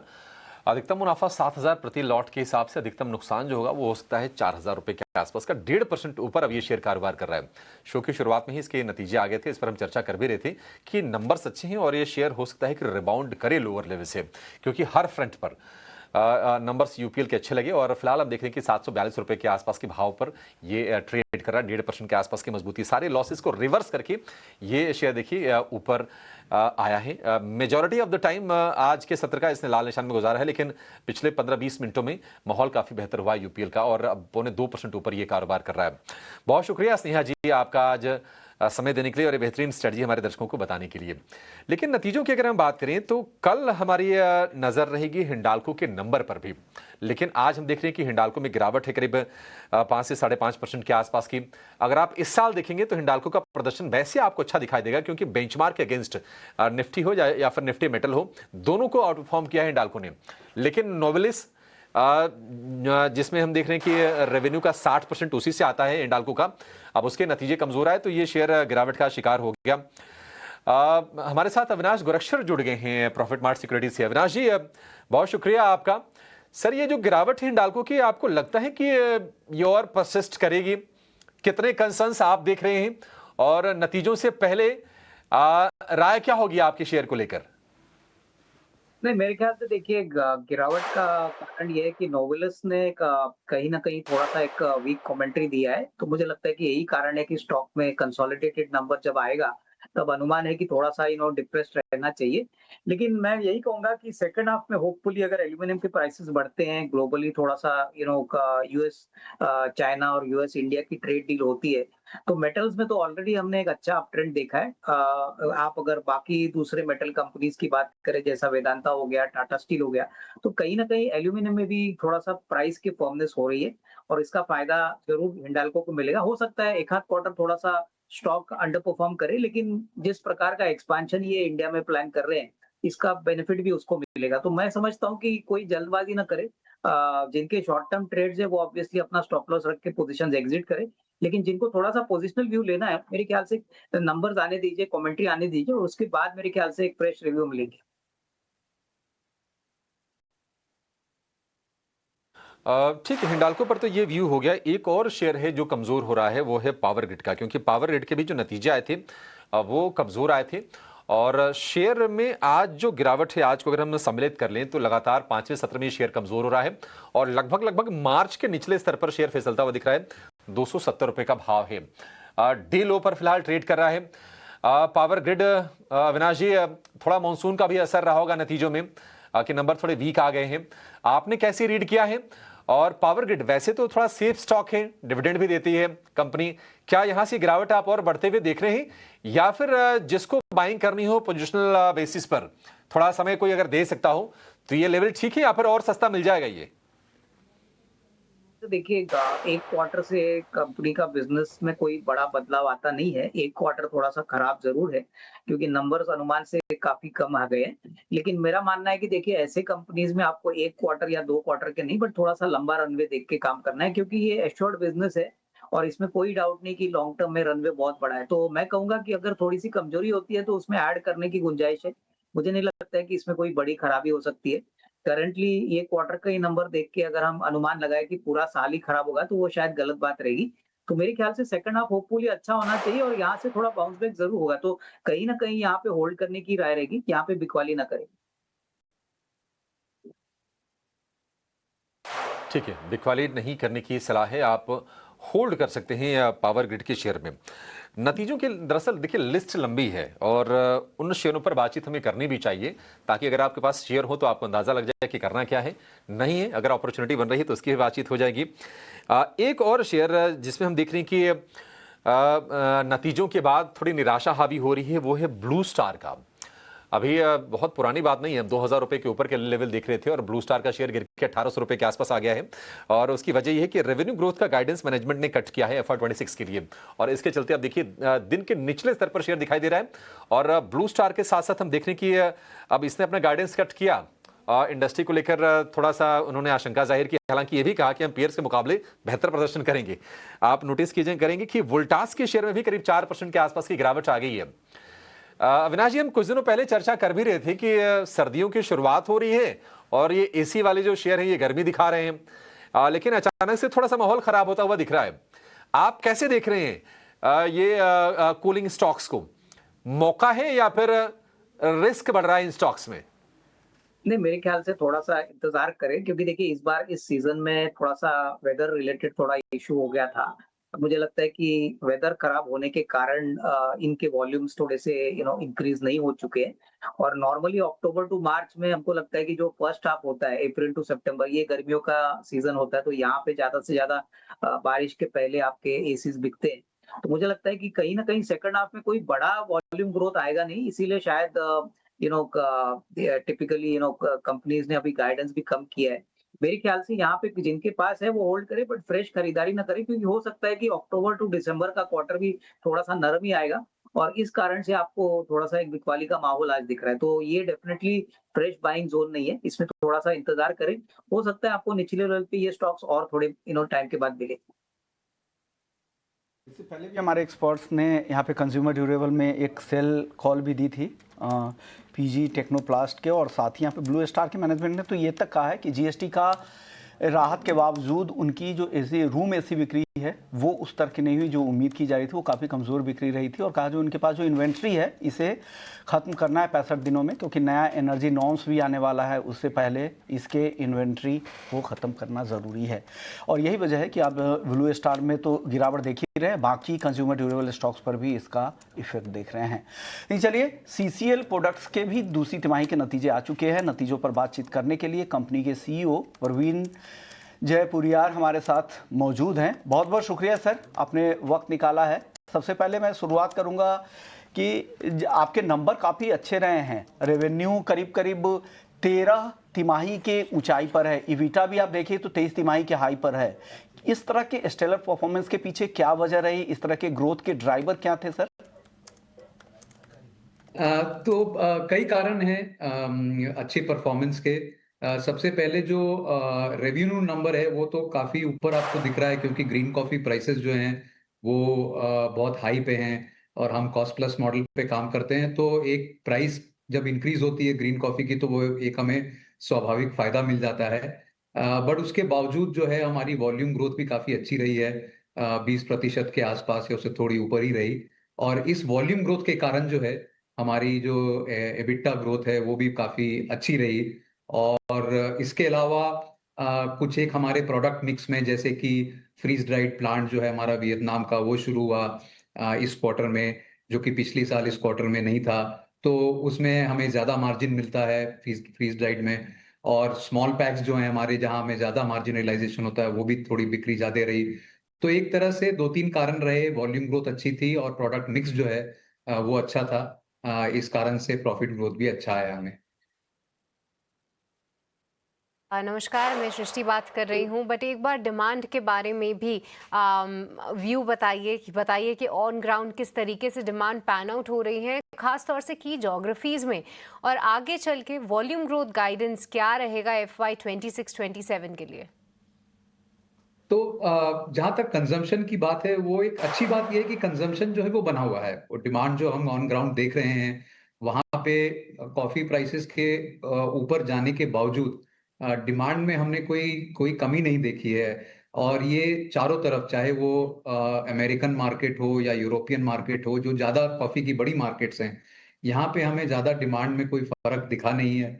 और जो डेवलपिंग मार्केट्स हैं, जैसे कि एशियन मार्केट्स और चाइनीज मार्केट, ये भी ग्रो कर रही है अच्छे से। तो डिमांड जो है वो बनी हुई है, और इसी के कारण से जो है कॉफी के रॉ मटेरियल के प्राइसेस भी जो है वो ऊंचे स्तर पे बने हुए थे। तो डिमांड जो है वो ठीक रही है, और इसी के कारण क्या है, हमारी जो है वो ग्रोथ भी आ रही है। और जहां तक वॉल्यूम गाइडेंस की बात है, हमने साल के शुरुआत में कहा था कि चूंकि काफी वॉलेटिलिटी बनी हुई थी कॉफी प्राइसेस के अंदर, कि 10 से 20% के बीच में रहेगी, उस पे हम कायम हैं। अभी तक पहले हाफ में करीब 15% के आसपास वॉल्यूम ग्रोथ है, और आशा करते हैं कि यही वॉल्यूम ग्रोथ आगे भी कुछ क्वार्टर्स में बने रहेंगे। प्रवीण जी नमस्कार, अभिषेक बोल रहा हूं। सर, कॉफी प्राइसेस की आपने बात की तो उसके बारे में आपसे जानकारी लेंगे। अगस्त से हम देख रहे हैं कि दाम में लगभग 50% के आसपास का उछाल आ गया है।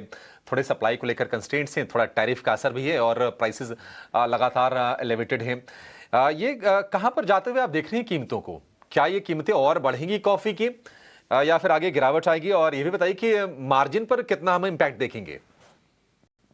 तो अभी तो कीमतों का अंदाजा लगाना बहुत मुश्किल हो गया है पिछले कुछ वक्त से, क्योंकि काफी स्पेक्युलेटिव टेंडेंसीज हम देख रहे हैं ग्रीन कॉफी के प्राइसेस में। जैसा आपने ठीक बोला कि पहले जो क्वार्टर था उसके अंदर ब्राजील की सप्लाई अच्छी थी, तो कॉफी प्राइसेस थोड़े सॉफन हुए थे।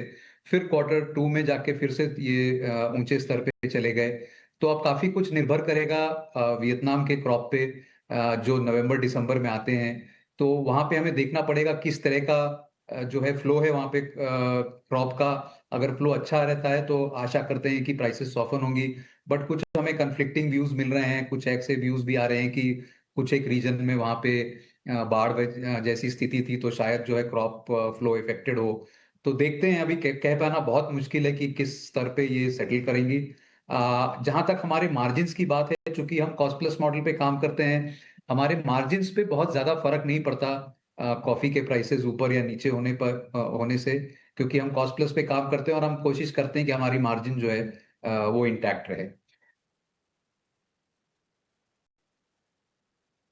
सर, बहुत शुक्रिया समय देने के लिए और विस्तार से बातचीत करने के लिए, और आगे का आउटलुक भी हमसे शेयर करने के लिए। तो डिपेंड करेगा कि देखते हैं कि अब वियतनाम से क्रॉप कैसे निकल के आता है, उस पर काफ़ी कुछ डिपेंड करेगा, क्योंकि एक मेजर जो प्रोड्यूसर है वो है ब्राज़ील, और वहाँ पर हम देख रहे हैं कि सूखे के चलते सप्लाई काफ़ी ज़्यादा प्रभावित हुई है। बहुत शुक्रिया सर आज समय देने के लिए और तमाम मुद्दों पर हमसे बातचीत करने के लिए। चलिए एक छोटे से ब्रेक ले रुकेंगे। ब्रेक के बाद जब लौटेंगे तो 3 बज जाएंगे, और 3 बजे हम ये समझेंगे मार्केट एट 3 में कि बाजार में आज के सत्र में अब तक कैसा कारोबार हुआ है। अपने एक्सपर्ट से कुछ और ट्रेड समझेंगे, कुछ निवेश की बातचीत करेंगे छोटे से ब्रेक के बाद।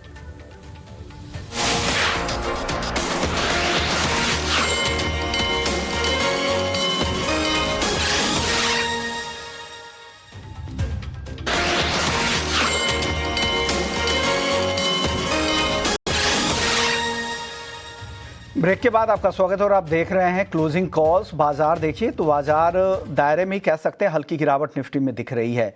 चलिए, लेकिन एक और स्टॉक है रियल एस्टेट में, गोदरेज प्रॉपर्टीज आज काफी कमजोर दिख रहा है। कंपनी का अगर नेट प्रॉफिट देखे तो ये 21% यहाँ पे राइज किया है। नतीजे ठीक लग रहे हैं, लेकिन उसके बाद भी यहाँ पे दबाव काफी ज्यादा है गोदरेज प्रॉपर्टीज की। लेकिन एक और नतीजे इस वक्त एनसीसी के आ रहे हैं। कंपनी के जो आय है वो घटी है, 5,196 करोड़ से घटकर 4,543 करोड़ हो गई है। और उसके बाद देखिए नतीजों के बाद यहाँ पर गिरावट भी ज़्यादा है, 5.5% की गिरावट एनसीसी में दिख रही है।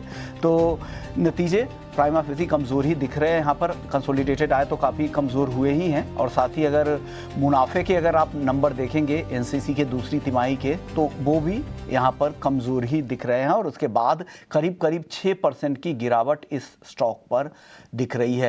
मुनाफा 163 करोड़ से घटकर 155 करोड़ के आसपास आ गया है। तो यहाँ पर दोनों ही फ्रंट पर कमज़ोर नतीजे यहाँ पर दिख रहे हैं। हम गोदरेज प्रॉपर्टीज की बात करें, एक बार अविनाश जी से उस पर राय भी ले लेते हैं। गोदरेज प्रॉपर्टीज को लेकर आपकी राय क्या है अविनाश जी? नहीं, इनफैक्ट देखिए, मुझे लगता है नंबर्स तो ठीक ठाक है, बट ओवरऑल मुझे लगता है कि रिजल्ट्स के पहले ही थोड़ा सा स्टॉक में राइज होने के कारण अभी थोड़ी सी बिकवाली दिख रही है। ओवरऑल मार्केट भी खराब है, तो उस कारण से भी थोड़ा बहुत बिकवाली का प्रेशर है। बट मुझे लगता है कि देखिए, नॉर्मली ऐसी कंपनीज में जो इन्वेंट्री होती है, जो ऑर्डर बुक होता है, वो काफी अच्छी होती है। गोदरेज प्रॉपर्टीज की बात करें तो काफी नए प्रोजेक्ट्स उन्होंने लॉन्च किए हैं, तो हमको लगता है कि तीसरा और चौथा तिमाही डेफिनेटली अच्छा रहेगा। थोड़ा बहुत इंटरेस्ट कट का भी बेनिफिट इनको मिलना चाहिए। और ओवरऑल माहौल जो मुझे लगता है कि जो हाउसिंग सेक्टर और जो रियल एस्टेट का है, वो अभी भी काफी पॉजिटिव है। तो कहीं ना कहीं मुझे लगता है कि देखिए, कोई फंडामेंटल रीजन तो नहीं है, बट डेफिनेटली बिकवाली का प्रेशर अगर होता है तो मेरे ख्याल से देखिए लॉन्गर टर्म के लिए ये एक बहुत अच्छा विकल्प है। रियल एस्टेट सेक्टर को रिप्रेजेंट करता है और काफी बड़े मेट्रो मार्केट्स में काम करता है, तो डेफिनेटली यहाँ पे निवेशित रहिए। और थोड़ा नीचे आता है तो एक्यूमुलेट करने की राय रहेगी। चलिए, एक और स्टॉक है ओला इलेक्ट्रिक का। ये भी आज 5% तक की गिरावट यहाँ पर दिख रही है। हालांकि नतीजे अगर देखें तो नुकसान कम ज़रूर हुआ है, लेकिन ओवरऑल जो परफॉर्मेंस है वो बाजार को पसंद नहीं आ रहे हैं। क्या इस गिरावट के पीछे और क्या वजह है, क्या कुछ माहौल इसके लिए तैयार हो रहा है? ये पूरी रिसर्च के साथ अभिषेक हमारे साथ मौजूद हैं। अभिषेक, बताइए क्या आपने देखा है यहाँ पर, क्या आपकी रीडिंग क्या है ओला इलेक्ट्रिक को लेकर? विश्व, देखिए ओला इलेक्ट्रिक ने जो ग्रोथ के अनुमान पहले दिए थे उस अनुमान में कटौती की है, और यही वजह है मुख्यतः जिसके चलते शेयर में आज हम गिरावट देख रहे हैं। FY26 के लिए रेवेन्यू का और मार्जिन का अनुमान उन्होंने ट्रिम किया है। आय अनुमान पहले था 4200 करोड़ रुपए से लेकर 4700 करोड़ रुपए का फुल ईयर का, उसको घटा के 3000 से 3200 करोड़ रुपए कर दिया है। और Q2 में जो आय आई है उसमें 43% की ईयर ऑन ईयर बेसिस पर गिरावट आई है, और ये आई है 690 करोड़ रुपए। यही नहीं, अभी भी देख रहे हैं कि प्रॉफिट के इंतजार हो रहा है, और जो घाटे का फिगर है, घाटा कम जरूर हुआ है सितंबर तिमाही में, लेकिन स्ट्रीट की एक्सपेक्टेशन से अभी भी ये ज्यादा है। 495 करोड़ रुपए से घटकर 418 करोड़ रुपए घाटा रह गया है। लेकिन कोटक इंस्टीट्यूशनल ने 346 करोड़ रुपए के घाटे का अनुमान जताया था। ये तो एक और ये रीजन है। और जो वॉल्यूम है सितंबर तिमाही का, ये 44% की गिरावट के साथ 55,000 यूनिट पर रही है ईयर ऑन ईयर बेसिस पर। लेकिन हमने देखा था कि 4 सितंबर को, मतलब अब से करीब 2 महीने पहले, शेयर जो था ये 71 रुपए 25 पैसे तक पहुंच गया था, 40 रुपए से रिकवर कर करके। अब वहां से शेयर लगभग 32-33% नीचे आके कारोबार कर रहा है। तो ये रीजंस हैं। कुछ पॉजिटिव है, वो ये कि ऑटो बिजनेस जो है पहली बार EBITDA पॉजिटिव हुआ है, और ग्रॉस मार्जिन करीब हमने 31% के आसपास का देखें, उसके चलते सपोर्ट मिला है। ऑपरेटिंग एक्सपेंस में करीब 50-52% के आसपास की कमी है, ये भी पॉजिटिव है। और ऑटो बिजनेस जो है वो कैश जनरेटिव हो गया है, और कैश फ्लो फ्रॉम ऑपरेशंस ये रही है 15 करोड़ रुपए। तो ये कुछ चीजें पॉजिटिव है, बट इतनी पॉजिटिव नहीं है कि शेयर को सपोर्ट कर पाए। अगर हम चैलेंजेस की बात करें तो देखिए, कंपटीशन लगातार बढ़ रहा है ओला इलेक्ट्रिक के लिए, और जो डोमिनेंट प्लेयर हैं, जो एस्टेब्लिश्ड प्लेयर हैं ईवी में जो उतरे हैं, अब वो कहने की ओला का मार्केट शेयर भी लगातार खा रहे हैं। और हम देख रहे हैं कि ओला का ये कहना है कि बाकी कंपनीज ने डिस्काउंटिंग का सहारा लिया है, एग्रेसिव डिस्काउंट दे रहे हैं, इसके चलते उनको थोड़ा मार्केट शेयर बढ़ रहा है। ईवी टू व्हीलर के स्पेस में हम देख रहे हैं कि ओला इलेक्ट्रिक को पीछे छोड़ के हीरो मोटो जो है चौथे नंबर पर पहुंच गई है। विदा ब्रांड के नाम से अपने वो टू व्हीलर बेचती है। और एक और चीज ये है कि अब मार्केट कैप में भी थोड़े लेसर नोन जो प्लेयर्स हैं वो भी ओला इलेक्ट्रिक को पीछे छोड़ रहे हैं। एथर एनर्जी का जो मार्केट कैप है ओला इलेक्ट्रिक से ज्यादा हो गया है। एथर एनर्जी का जो मार्केट कैप है करीब 23,500 करोड़ रुपए के आसपास का है, जबकि ओला का मार्केट कैप है जो है 21,000 करोड़ रुपए से भी कम का है। अब आज 47 रुपए 55 पैसे का लो बनाया है। सितंबर के हाइज 71 रुपए 25 पैसे हैं। 14 जुलाई को हमने देखा था कि ये शेयर था 40 रुपए के भी नीचे और वहां से अच्छी रिकवरी आई थी, लेकिन वो सारी की सारी रिकवरी फिर से फिजल आउट हो रही है। ध्यान रखिए आईपीओ भाव था 76 रुपए, वहां तक ऐसा लग रहा था कि शायद शेयर चला जाएगा, लेकिन जा नहीं पाया। अब जिसने एग्जिट लिया वो तो लिया होगा, अदरवाइज फिर से लोग थोड़े ट्रैप होते नजर आ रहे हैं। और 157 रुपए का इसका जो ऑल टाइम हाई है लिस्टिंग के बाद का, वो तो यहां से काफी ज्यादा दूर दिखाई दे रहा है। तो ओला के लिए जो चैलेंजेस हैं वो निश्चित तौर पर बढ़ते हुए लग रहे हैं। एक राय जरा इस पर अविनाश जी से लेते हैं। अविनाश जी, ओला इलेक्ट्रिक जब ये शेयर चल भी रहा था ना, और हमने देखा कि तमाम फंड्स बाइंग कर रहे थे ओला के शेयर में, अपने पोर्टफोलियो में ऐड कर रहे थे। आप जरा बताएंगे कि आपको कैसी लग रही कंपनी? बहुत सारे लोगों के मन में ये सवाल भी उठा होगा कि या रैली कहीं मिस तो नहीं हो गई, वो भाव फिर से लौट के लगभग आ गए हैं। क्या राय होगी सर आपकी इस पर? नहीं, बिल्कुल। इनफैक्ट देखिए अभिषेक, ये काउंटर बहुत ही वोलेटाइल है। मुझे याद है पब्लिक इशू के बाद ये बहुत ही तुरंत शॉर्ट टर्म में भागा था, बाद में वापस गिर गया। और ये कंपनी में एक बात क्लियर है कि मैनेजमेंट बहुत ही एग्रेसिव है, बहुत बड़े-बड़े टारगेट्स देती है, लेकिन जैसे आपने भी कहा कि इनका अभी गाइडेंस इन्होंने कट कर दिया है। तो देखिए जब भी ऐसा होता है कि गाइडेंस पहले एग्रेसिव देने के बाद जब गाइडेंस काटा जाता है, तब मार्केट को ये बात बिल्कुल पसंद नहीं आती। और जैसे आपने कहा कि अभी भी कंपनी लॉस मेकिंग है। देखिए लॉस तो कम हो चुका है, लेकिन जिस लेवल का लॉस है, मुझे लगता है कि यहाँ से मार्केट यही उम्मीद लगा रही है कि कम से कम दिसंबर का क्वार्टर और मार्च का क्वार्टर प्रॉफिटेबिलिटी के पॉइंट ऑफ व्यू से थोड़ा सा इंप्रूव हो। अगर ऐसा होता नहीं है तो बहुत दिक्कत होगी, क्योंकि देखिए अभी हमने ये भी सुना है कि ओला इलेक्ट्रिक एक 1500 करोड़ का क्यूआईपी भी प्लान कर रही है। ये क्यूआईपी बहुत ही डिफिकल्ट रहेगा, क्योंकि ऐसे माहौल में पैसा इन्वेस्टर से जुटाना एक बहुत बड़ी चैलेंज होगी। और ये पैसा मेरे ख्याल से ओला इलेक्ट्रिक को बहुत जरूरी है, क्योंकि वर्किंग कैपिटल थोड़ा सा एक्सपेंशन के लिए लगेगा। तो मुझे लगता है कि फ्रेश इन्वेस्टमेंट अभी तो फिलहाल नहीं करनी चाहिए, थोड़ा सा स्टॉक को सेटल होने दीजिए। मेरे ख्याल से अक्टूबर नवंबर के नंबर्स आएंगे, उसके बाद थोड़ी बहुत वॉल्यूम विजिबिलिटी दिखेगी, उसके बाद में स्टॉक में थोड़ा सा एक ट्रैक्शन आपको देखने को मिलेगा। तो हमारी तरफ से तो ये होल्ड है, fresh buying is not advisable. Hold करिए, अगर आपके पास ऑलरेडी पोजीशंस है तो इन स्तरों पर फ्रेश बाय नहीं करना है, यही राय आती हुई फिलहाल अविनाश जी की तरफ से। बट इस बीच कुछ एक और काउंटर्स जो हैं थोड़ा सा मार्केट को सपोर्ट ज़रूर दे रहे हैं। आज पूरे दिन हमने देखा था कि रिलायंस जो है सपोर्ट कर रहा है, बट इसके बावजूद भी आप देखिए निफ्टी अब डे लो पर आता हुआ लगभग 100 अंकों की गिरावट, अब 25,500 का लेवल भी खतरे में आता हुआ दिख रहा है निफ्टी 50 के लिए। तो दोनों ही आप देखिए निफ्टी डे लो पर रिलायंस जो है डे हाई के आसपास आ रहा है। इस बीच गिरावट जो है निफ्टी बैंक में भी थोड़ी सी गहराई जरूर है, 280 अंकों की गिरावट आप देख सकते हैं कि निफ्टी बैंकिंग इंडेक्स दिखा रहा है। आज ना ही सिर्फ ग्रासिम हिंडाल्को जैसे काउंटर्स पिटे हैं, बल्कि Adani enterprise, power grid, eternal की हम लगातार बात कर रहे थे। अब देखिए आज फिर से 0.25% की गिरावट ये काउंटर दिखा रहा है। और ये भी नोट करना होगा कि हाल फिलहाल जितने लार्ज कैप्स थे, अब देखिए एक पॉइंट पे एलएनटी अच्छी तरीके से सपोर्ट कर रहा था, वो यू टर्न दिखा रहा है। अदानी एंटरप्राइज सपोर्ट कर रहा था, उसमें बिकवाली हावी हो रही है। आईसीआईसीआई बैंक एक स्ट्रॉन्ग कैंडिडेट था, वो लगभग 1% से ज़्यादा कमज़ोर है। तो ऊपरी स्तरों से इन काउंटर्स में थोड़ा सा प्रेशर ज़रूर आते हुए हम देख रहे हैं। बट ऑटो काउंटर्स थोड़े बहुत डिसेंटली परफॉर्म कर रहे हैं, साथ ही साथ जितने आईटी काउंटर्स हैं उनमें थोड़ा सा सपोर्ट है। लक्ष्मीकांत जी, क्या आईटी पैक से कुछ अच्छा लग रहा है, विप्रो या फिर टीसीएस? क्योंकि कहीं ना कहीं देखिए मार्केट अगर ख़राब हो, आईटी सेक्टर में ऑलरेडी एक तो इतनी पिटाई हुई है, नतीजे जो इतने ख़राब आने की उम्मीद थी उससे थोड़े से बेहतर ही आए हैं, और साथ ही वैल्यूएशन कंफर्ट भी कहीं ना कहीं है। बट क्या टेक्निकली आपको लगता है कि आईटी थोड़ा सा सेफ बेट रह सकता है?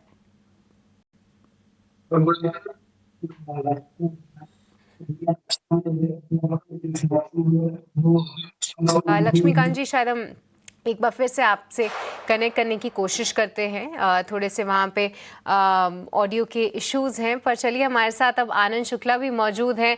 3 बज चुके हैं और वक्त चला है आपको बताने का कि आज कौन से काउंटर्स में दिख रहा है बड़ा एक्शन।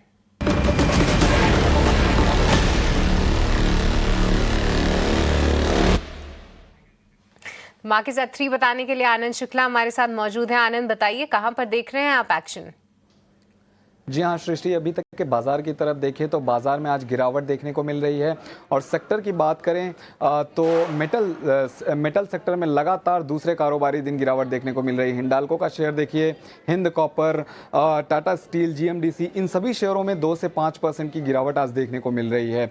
वहीं वॉल्यूम वाले शेयरों की बात करें कि वॉल्यूम कहाँ ज़्यादा दिख रहा है तो रेडिंगटन का शेयर देखिए 15% की शानदार तेज़ी दिखा रहा है। शेयर नतीजे जो है अनुमान से बेहतर आए थे और औसत से करीब 32 गुना ज़्यादा वॉल्यूम देखने को मिल रहा है शेयर में। एस्ट्रल के शेयर की बात करें तो 7% के आसपास तेज़ी दिखा रहा है शेयर। और एस्ट्रल का भी जो नतीजे थे वो अनुमान से बेहतर आए थे और औसत से करीब 11 गुना ज़्यादा वॉल्यूम यहाँ भी देखने को मिल रहा है।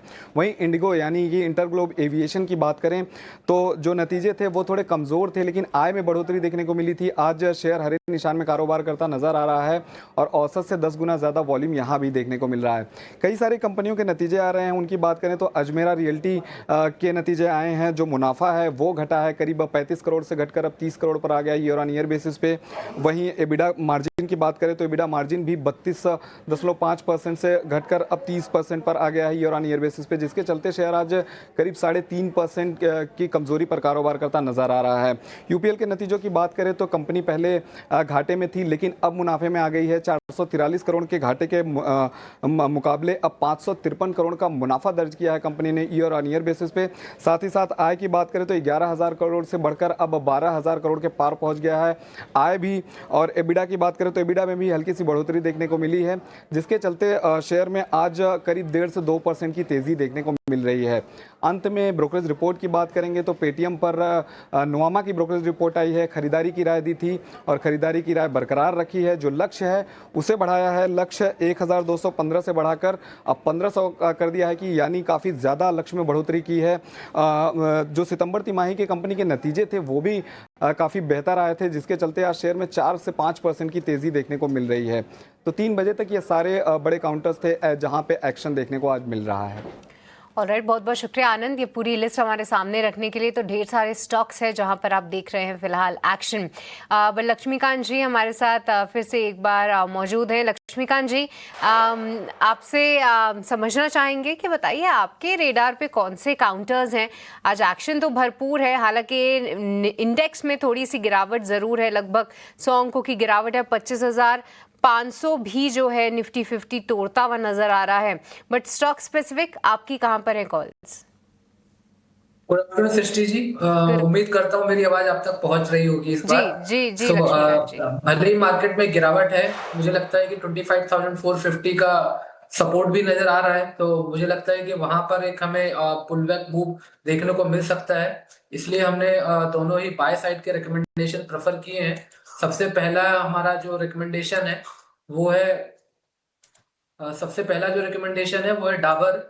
यहाँ पर हमें डबल बॉटम पर ब्रेकआउट देखने को मिल रहा है प्राइस पैटर्न्स पर, और पिछले 3 दिनों से यहाँ पे हायर टॉप हायर बॉटम के फॉर्मेशन है। आरएसआई में बुलिश क्रॉस ओवर है। सो ओवरऑल एक स्ट्रेंथ डाबर शो करता हुआ दिखाई दे रहा है आज के गिरते हुए मार्केट में भी। सो इसमें हमें स्टॉप लॉस रखना है 510 का, और इसमें जो हमारी जो टारगेट है वो आ रहे हैं 540 के। फिर जो हमारा सेकंड रिकमेंडेशन है वो है बायकॉन। सो बायकॉन में हमें फॉलिंग ट्रेंड लाइन का ब्रेकआउट देखने को मिला है और आज यहाँ पर bullish belt hold candlestick pattern भी दिखाई दे रहा है। आरएसआई भी अभी भी पॉजिटिव टेरिटरी में ट्रेड कर रहा है। सो करंट लेवल्स पे इसको भी बाय किया जा सकता है। इसमें हमारे टारगेट है 405 के और स्टॉप लॉस है अराउंड 375 का।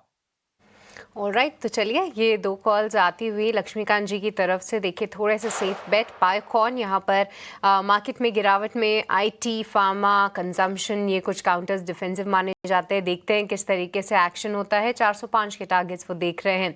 पर चलिए इसी के साथ फिलहाल वक्त तो चलो एक छोटे से ब्रेक का, आपका ही मजा आएगा। ब्रेक के उस पार आपके लिए लेकर आएंगे ढेर सारी ट्रेडिंग कॉल्स और साथ ही साथ आपको बताएंगे कि कल जब बजाज ऑटो के नंबर्स आएंगे क्या कुछ उम्मीदें लगाई जाएं बजाज ऑटो से, बट इस छोटे से ब्रेक के बाद।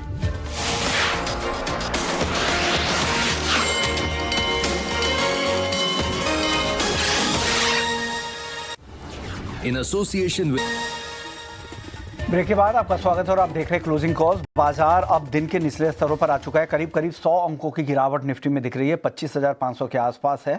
निफ्टी बैंक 275 अंकों से ज्यादा की गिरावट दिख रहा है। लक्ष्मीकांत जी, आज जिनके पास ये पोजीशन है डेरिवेटिव का निफ्टी या बैंक निफ्टी को लेकर, क्या इस पोजीशन को कैरी करना चाहिए, आज काट कर जाए? देखिए, अगर आप जिन्होंने अभी तक होल्ड करके रखा है तो मुझे लगता है कि अगर मैं निफ्टी की बात करूं तो 25,450 तक वेट कर लेना चाहिए। सितंबर मंथ का स्विंग हाई भी इसके पास आ रहा था, तो मुझे लगता है कि आने वाले सत्र के लिए वो एक अच्छा सपोर्ट बनकर निकल कर आ सकता है। तो 25,450 तक अपनी पोजीशन इंटैक्ट रख सकते हैं। हाँ, अगर उसके नीचे की क्लोजिंग होती है तो फिर हमें वहां से एग्जिट कर देना चाहिए। उसके बाद फिर हमें और गिरावट देखने को मिल सकती है। वहीं पर अगर मैं बैंक निफ्टी की बात करूं तो पिछले कई समय से बैंक निफ्टी ने 57,400 लेवल को रिस्पेक्ट किया है और वहीं पर उसी के आसपास 20 डे SMA लेवल्स है। तो बैंक निफ्टी में 57,400 लेवल का जो स्टॉप लॉस है वो लगा कर रखे हैं। अगर उसके नीचे अगर बैंक निफ्टी फिसलती है तो वहां से फिर हमें फर्दर सेलिंग प्रेशर 57,000 तक देखने को मिल सकता है। संभावनाएं, इन लेवल्स का आप ध्यान ज़रूर रखिए। तो 57,000 तक के भी आने की संभावनाएं बन रही है। लेकिन एक सेक्टर है, सृष्टि ब्रेक से पहले चर्चा कर रही थी, चुनिंदा IT कंपनियों में आज ठीक ठाक खरीदारी दिख रही है। विप्रो, TCS, टेक महिंद्रा, इस सब में आधे से 1% के आसपास की तेजी है। IT सेक्टर को लेकर आपका आउटलुक अविनाश जी क्या है? नहीं, मुझे लगता है कि विश्व मोहन, देखिए IT सेक्टर एक डिफेंसिव सेक्टर हम मानते हैं और जिस प्रकार के नतीजे Q2 पे आ गए, अगर आप HCL टेक देखिए, कोफॉर्ज देखिए, तो कहीं ना कहीं मार्केट को एक पॉजिटिव सरप्राइज मिला कि इन कंपनीज ने बहुत अच्छा नंबर दिखाया। प्लस ऑर्डर बुक है, तो बिजनेस एज यूजुअल चल रहा है, करेंसी भी स्टेबल है। मेरे ख्याल से देखिए इन कंपनीज का सबसे बड़ा चैलेंज यही है कि ग्रोथ नंबर अभी भी आ नहीं रहा है। हालांकि एग्जिस्टिंग बिजनेस और ऑर्डर बुक काफी अच्छी है, तो जिनके पास अभी कोई जगह नहीं है छुपने के लिए, वो शायद ऐसे डिफेंसिव काउंटर में थोड़ा सा अपना पैसा लगा रहे हैं। बट मेरा मानना है कि यहाँ पे जो रियल ग्रोथ आएगा वो शायद 1 या 2 क्वार्टर्स के बाद आएगा, जब यूएस की ट्रेड डील होगी। होपफुली यूएस की कंपनियां ज्यादा ऑर्डर्स इंडियन कंपनीज को देगी, तो होपफुली आपको 3-6 महीने का एक टाइम फ्रेम रखना है। अदरवाइज मुझे लगता है कि एक अच्छा स्पेस है। अगर आप TCS, HCL टेक, इन्फोसिस या कोफोज की बात करें, तो अगर बाजार में थोड़ा बहुत भी अगर बाउंस बैक आता है और कहीं ना कहीं अगर टेलविंड्स अच्छे होते हैं यूएस से, तो इनको रिकवरी करने के लिए भी ज्यादा समय लगेगा नहीं। तो हम स्ट्रक्चरली पॉजिटिव है, लेकिन लंबा नजरिया रखिए। यहाँ पे शॉर्ट टर्म में कोई बड़ी अपसाइड आएगी ऐसा लगता नहीं है। टर्म के अगर आप ट्रेडर हैं तो आप यहाँ से दूर रहें। अगर आपका निवेश का नज़रिया है, वक्त दे सकते हैं, फिर आप यहाँ पर एंट्री कर सकते हैं। चलिए, कल बजाज ऑटो के भी नतीजे आने वाले हैं। सृष्टि मौजूद हैं, ऑटो सेक्टर ट्रैक करती हैं। सृष्टि, बताइए किस तरह के नतीजों की उम्मीद है, क्या आपने क्या एस्टिमेट तैयार किया है? अच्छे नतीजों की उम्मीद है विश्व मोहन जी, क्योंकि आप देखिए कहीं ना कहीं वॉल्यूम्स में एक अच्छा जंप हमने देखा है। डबल डिजिट ग्रोथ रही है वॉल्यूम्स में, और साथ ही मार्जिन्स जो हैं वो स्टेडी रहेंगे। ऐसी बजाज ऑटो से हम उम्मीद कर रहे हैं। आपको नंबर्स के फ्रंट पे बता दें, आय में लगभग 12% की हम बढ़त की उम्मीद कर रहे हैं। वहीं अगर EBITDA में देखें तो 13% का ग्रोथ आप देख सकते हैं। वहीं मार्जिन्स 20.2% पर आपको आते हुए दिखेंगे। अब इनका एक बार मिक्स समझते हैं। देखिए, वॉल्यूम्स में तो ओवरऑल 6% की साल दर साल ग्रोथ रही है, बट 3 व्हीलर्स का जो शेयर है वो ज़्यादा रहा है। एक्सपोर्ट मार्केट में कंपनी ने अच्छा प्रदर्शन किया है। हालांकि घरेलू बाजार में 2 व्हीलर्स में इतना एक्साइटमेंट नहीं था, EVs का कंट्रीब्यूशन कम था, बट इसके बावजूद इस मिक्स की वजह से जो है इनकी आय और इनके मार्जिन्स को थोड़ा सा पुश ज़रूर मिलेगा। तो अच्छे ही नतीजे बोलेंगे बजाज ऑटो से। देखिए, वो कंपनी है जिसने बीते क्वार्टर कुछ ऐसे बड़े और खास लॉन्चेस हुए नहीं हैं, अपने मार्केट शेयर को होल्ड करने में कायम रही है। हाँ, ये ज़रूर है कि इस बार थोड़े से एडवर्टाइजिंग स्पेंड ज़्यादा रहे हैं, बट कहीं ना कहीं अच्छे नंबर्स ही बजाज ऑटो से आने की उम्मीद है। आप TVS मोटर्स के नंबर्स देख लीजिए, वहाँ थोड़े से मार्जिन के फ्रंट पे निराशा हाथ ज़रूर लगी थी, बट इसके बजाय जो है बाकी अन्य ऑटो कंपनीज ने किसी बड़े तरीके से जो है बड़े तरीके से निराश नहीं किया है। तो बजाज ऑटो के स्टॉक प्राइस के लिहाज से एक और चीज़ इंपॉर्टेंट ये है कि आप बाकी अन्य ऑटो कंपनीज के मुकाबले बजाज ऑटो थोड़ा सा कम चला है। आप इसको देखेंगे तो 9,000 के लेवल को हमेशा पार करने में जो है उसने दिक्कतें ही फेस की हैं। तो अब देखते हैं कि नतीजों के बाद इसको कुछ पुश मिलता है या नहीं, क्योंकि कहीं ना कहीं ये स्टॉक काफ़ी सबड्यूड रहा है और नतीजों से ठीक पहले भी थोड़ी सी वीकनेस बरकरार है। तो ये थी उम्मीदें बजाज ऑटो से। नज़र ज़रूर रहेगी किस तरीके के नंबर्स आते हैं और आगे चल के कंपनी क्या कुछ अपनी गाइडेंस देती है। पर अब आपको ये भी बता दें कि अब और कौन से बड़े इवेंट्स हैं जिस पर आपको ध्यान रखना है। तृप्ति हमारे साथ जुड़ चुकी हैं ये पूरी लिस्ट के साथ। तृप्ति बताइए कौन से हैं वो बड़े इवेंट्स। जी हाँ, देख लेते हैं कल के लिए कौन से इवेंट्स अहम होने वाले हैं। सबसे पहले चाइना में कल ट्रेड डेटा और फॉरेक्स रिजर्व के आंकड़े आने वाले हैं। भारत की अगर बात करें तो कल भारत में भी फॉरेक्स रिजर्व के आंकड़े आएंगे जिन पर नजर रहेगी। इसके साथ ही निफ्टी कंपनी बजाज ऑटो, ट्रेंट और हिंडाल्को अपने Q2 के नतीजे जारी करेगी। अन्य कंपनियों की अगर बात करें तो गुजरात गैस, कल्याण ज्वेलर्स, टोरेंट फार्मा, डिवीज लैब भी अपने Q2 के नतीजे कल जारी करने वाली है। ग्लोबल कंपनीज में अगर देखा जाए तो मित्सुबिशी, हंडा, ब्रुकफील्ड और मैक्वायरी भी यहां पर अपने नतीजे जारी करेगी। देखना होगा किस तरीके के नतीजे यहां पर निकल कर आते हैं। स्विगी कल QIP के जरिए 10,000 करोड़ रुपए जुटाने पर विचार करने वाला है। इसमें बोर्ड और आधार हाउसिंग फाइनेंस में भी बोर्ड कल फंड जुटाने को लेकर विचार करेगा। इसके साथ ही अगर IPO पर नजर डालें तो स्टर्ड्स एक्सेसरीज के IPO की कल एक्सचेंजेस पर लिस्टिंग होने वाली है। देखना होगा किस तरह की लिस्टिंग होती हुई कल यहाँ पर नजर आ रही है। ये थे वो इवेंट्स जिन्हें कल आपको अपनी नजर में बनाकर रखना है। ठीक है, शुक्रिया तृप्ति। ये कुछ इवेंट्स हैं जिस पर आप नज़र रख के चलिए। बाजार में कल इन पर नज़र रहेगी। लेकिन निफ्टी ने ब्रीफली हमने देखा कि डिप किया 25,500 के नीचे। वहाँ पर एक सपोर्ट है, वो सपोर्ट फिलहाल काम तो कर रहा है। और निफ्टी बैंक की बात करें 57,500 के सपोर्ट को बचाने में आज निफ्टी बैंक भी कामयाब हुआ है। करीब 3.25 अंकों के आसपास से गिरावट है। अदरवाइज आज ना मतलब नतीजों के चलते बहुत सारे ऐसे स्टॉक्स हैं जहाँ पर ना बड़ी बड़ी गिरावट आई है। अच्छा देखिए, ग्रासिम जो है इस वक्त हिंडाल्को से भी ज़्यादा कमज़ोर है और गिरावट हो गई है करीब 6% के आसपास की। एक डिवीज़न जिसको लेकर कंपनी ने काफ़ी इन्वेस्टमेंट किया, 18 महीने लॉन्च हुए लगभग हुए थे और उनके CEO ने इस्तीफा दे दिया और ये गिरावट हम बढ़ते हुए देख रहे हैं। डिलीवरी में करीब 9% के आसपास की गिरावट है। इंडियन होटल्स में 6% के आसपास की नरमी आ गई है नतीजों के बाद। ये कुछ स्टॉक्स हैं जो नतीजों के चलते टूटते हुए दिखाई दे रहे हैं। जहां पर नतीजे अच्छे आए ना वहां पर देखिए रौनक है। एस्ट्रल करीब 7.5-8% ऊपर आपको दिखाई देगा। रिलायंस ने आज काफ़ी हद तक बाजार को ना मतलब बहुत ऐसा सपोर्ट तो नहीं दिया, बट ये कि गिरावट ज़्यादा गहराई नहीं वो काम किया है। करीब 1.5% के आसपास की तेजी रिलायंस के शेयर में है। BTST या फिर STBT ट्रेड के मौके कहाँ पर बन रहे हैं, जरा ये भी समझ लेते हैं। लक्ष्मीकांत जी, लॉन्ग शॉर्ट क्या करेंगे, आपकी कॉल्स क्या होंगी BTST STBT की? देखिए मुझे लगता है कि ये जो करेक्शन है थोड़ा सा बढ़ सकता है। अगर केवल STBT की बात की जाए तो मेरे हिसाब से HAL में मुझे वीकनेस दिख रही है, हिंदुस्तान एरोनॉटिक लिमिटेड में। तो यहाँ पर एक ट्रेड बन सकता है। ये जो हमें स्टॉप लॉस यहाँ पर हमें रखना है अराउंड 4,650 का, और इनिशियल लेवल पे हम जो टारगेट एक्सपेक्ट कर रहे हैं वो कर रहे हैं 4,450 के।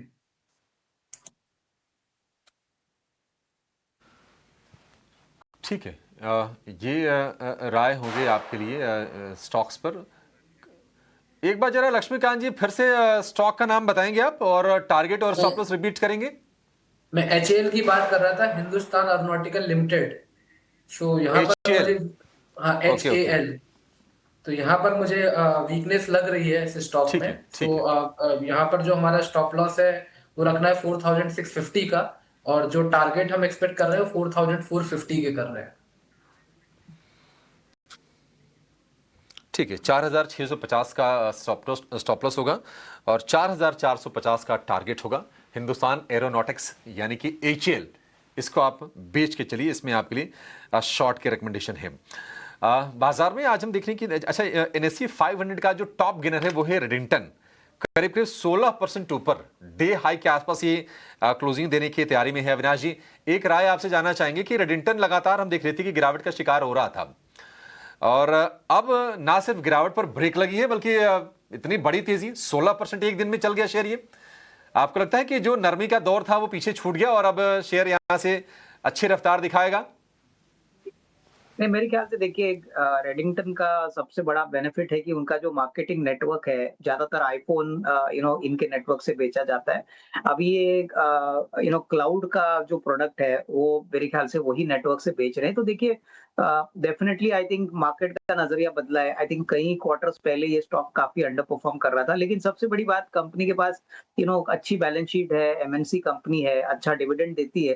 तो मुझे लगता है कि देखिए इमीडिएटली 16% बढ़ने के बाद खरीदने की कोई गुंजाइश नहीं है। बट हाँ, अगर थोड़ा सा स्टॉक में नरमी आती है, थोड़ा सा बिकवाली का प्रेशर, प्रॉफिट बुकिंग आता है, तो इसमें जरूर निवेशित रहिए, क्योंकि नए प्रोडक्ट्स वही डिस्ट्रीब्यूशन नेटवर्क से अगर ये बेचेगी तो मार्केट को लग रहा है कि शायद ग्रोथ वहां से आएगा। आई मीन ट्रेडिशनली आईफोन का जब भी लॉन्च होता था तभी रेडिंगटन का शेयर इमीडिएटली चलता था, क्योंकि यही एक कंपनी है जो इनका पूरा इंडिया का मार्केटिंग देखती थी।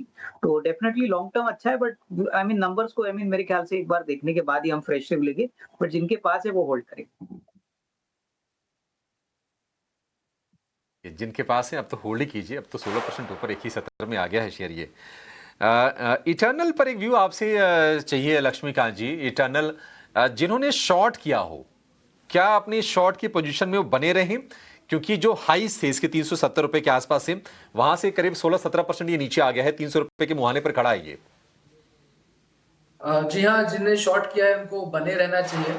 मुझे स्टॉक 100 DMA के नीचे फिसलता हुआ दिखाई दे रहा है। अगर जो अब जो इमीडिएट सपोर्ट है वो 300 के आसपास आता हुआ दिखाई दे रहा है। तो मुझे लगता है कि अगर वो लेवल्स टूटते हैं तो फर्दर सेलिंग प्रेशर देखने को मिल सकता है। वहां से शॉर्ट टर्म बेसिस पर 287 288 के टारगेट हम देख सकते हैं इटर्नल में।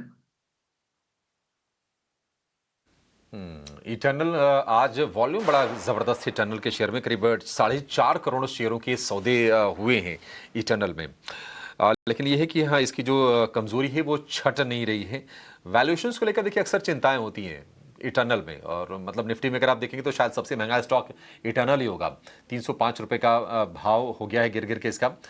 अब देखते हैं रिवर्सल आता नहीं आता है, अदरवाइज तो स्ट्रक्चर तो फिर वीक ही दिखाई दे रहा है। आज भी 2.5% के आसपास की कमजोरी इस शेयर में आगे, जबकि मुझे याद है कि बर्नस्टीन की रिपोर्ट आई थी मंगलवार के सत्र में जब हम चर्चा कर रहे थे, और उन्होंने जो टारगेट दिए थे 390 रुपए के टनल के लिए दिए थे। टनल पर और स्विगी दोनों पर उनकी आउट परफॉर्म की रेटिंग थी, लेकिन थोड़ी निराशा हो रही है शेयर को देख के। चलिए क्लोजिंग की तरफ बढ़ेंगे। आज की अच्छी चीज़ ये रही कि निफ्टी ने 25,500 के सपोर्ट को कम से कम बचा लिया, अदरवाइज तो माहौल नेगेटिव है। लगातार हम देख रहे हैं कि प्रॉफिट टेकिंग हो रही है बाजार में, और जो हाइज हैं 52 वीक के, वहां से लगभग 600 पॉइंट नीचे निफ्टी आ गया है। पिछले 5 में से 4 सत्र में कमजोरी है। और निफ्टी बैंक की बात करें तो 250 अंकों की गिरावट आज हमने देखी, 57,500 के लेवल को निफ्टी बैंक ने बचाया है। प्रतिशत के लिहाज से निफ्टी के मुकाबले थोड़ी गिरावट ज़्यादा रही आज के सत्र में। Advance decline ratio weak, 700 share अगर चढ़े हैं तो उससे 3 गुना ज़्यादा 2200 शेयर में आज हमने गिरावट देखी है। निफ्टी का जो टॉप गेनर रहा है वो रहा एशियन पेंट्स, 4.5% की तेज़ी, क्योंकि बिरला ऑफिस के सीईओ ने जो छोड़ा है कंपनी, तो थोड़ा सा उम्मीदें बधी है कि एशियन पेंट्स को मार्केट शेयर गेन करने में वगैरह में फायदा होगा। बाकी MSCI में कुछ रीजिग हुए हैं, वेटेज बढ़ेगा एशियन पेंट्स का, और क्रूड की गिरावट भी इनके लिए पॉजिटिव है। रिलायंस में 1.5% के आसपास की तेजी हमने देखी। अल्ट्राटेक एक और शेयर रहा जहां पर 1% के आसपास की मजबूती रही। तो ये 3 शेयर जहां पर निफ्टी में 1% से ज्यादा की मजबूती, लेकिन जो शेयर गिरे, ग्रासिम टूटा, हिंडाल्को में नोवेलिस के नंबर के बाद हमने आज पिटाई होती हुई देखी। अडानी एंटरप्राइजेस के शेयर में 4% गिरावट। पावर ग्रिड लगातार 5वें सत्र में ये शेयर गिरा है, 3% आज टूट गया, 270 रुपए के आसपास के भाव आ गए।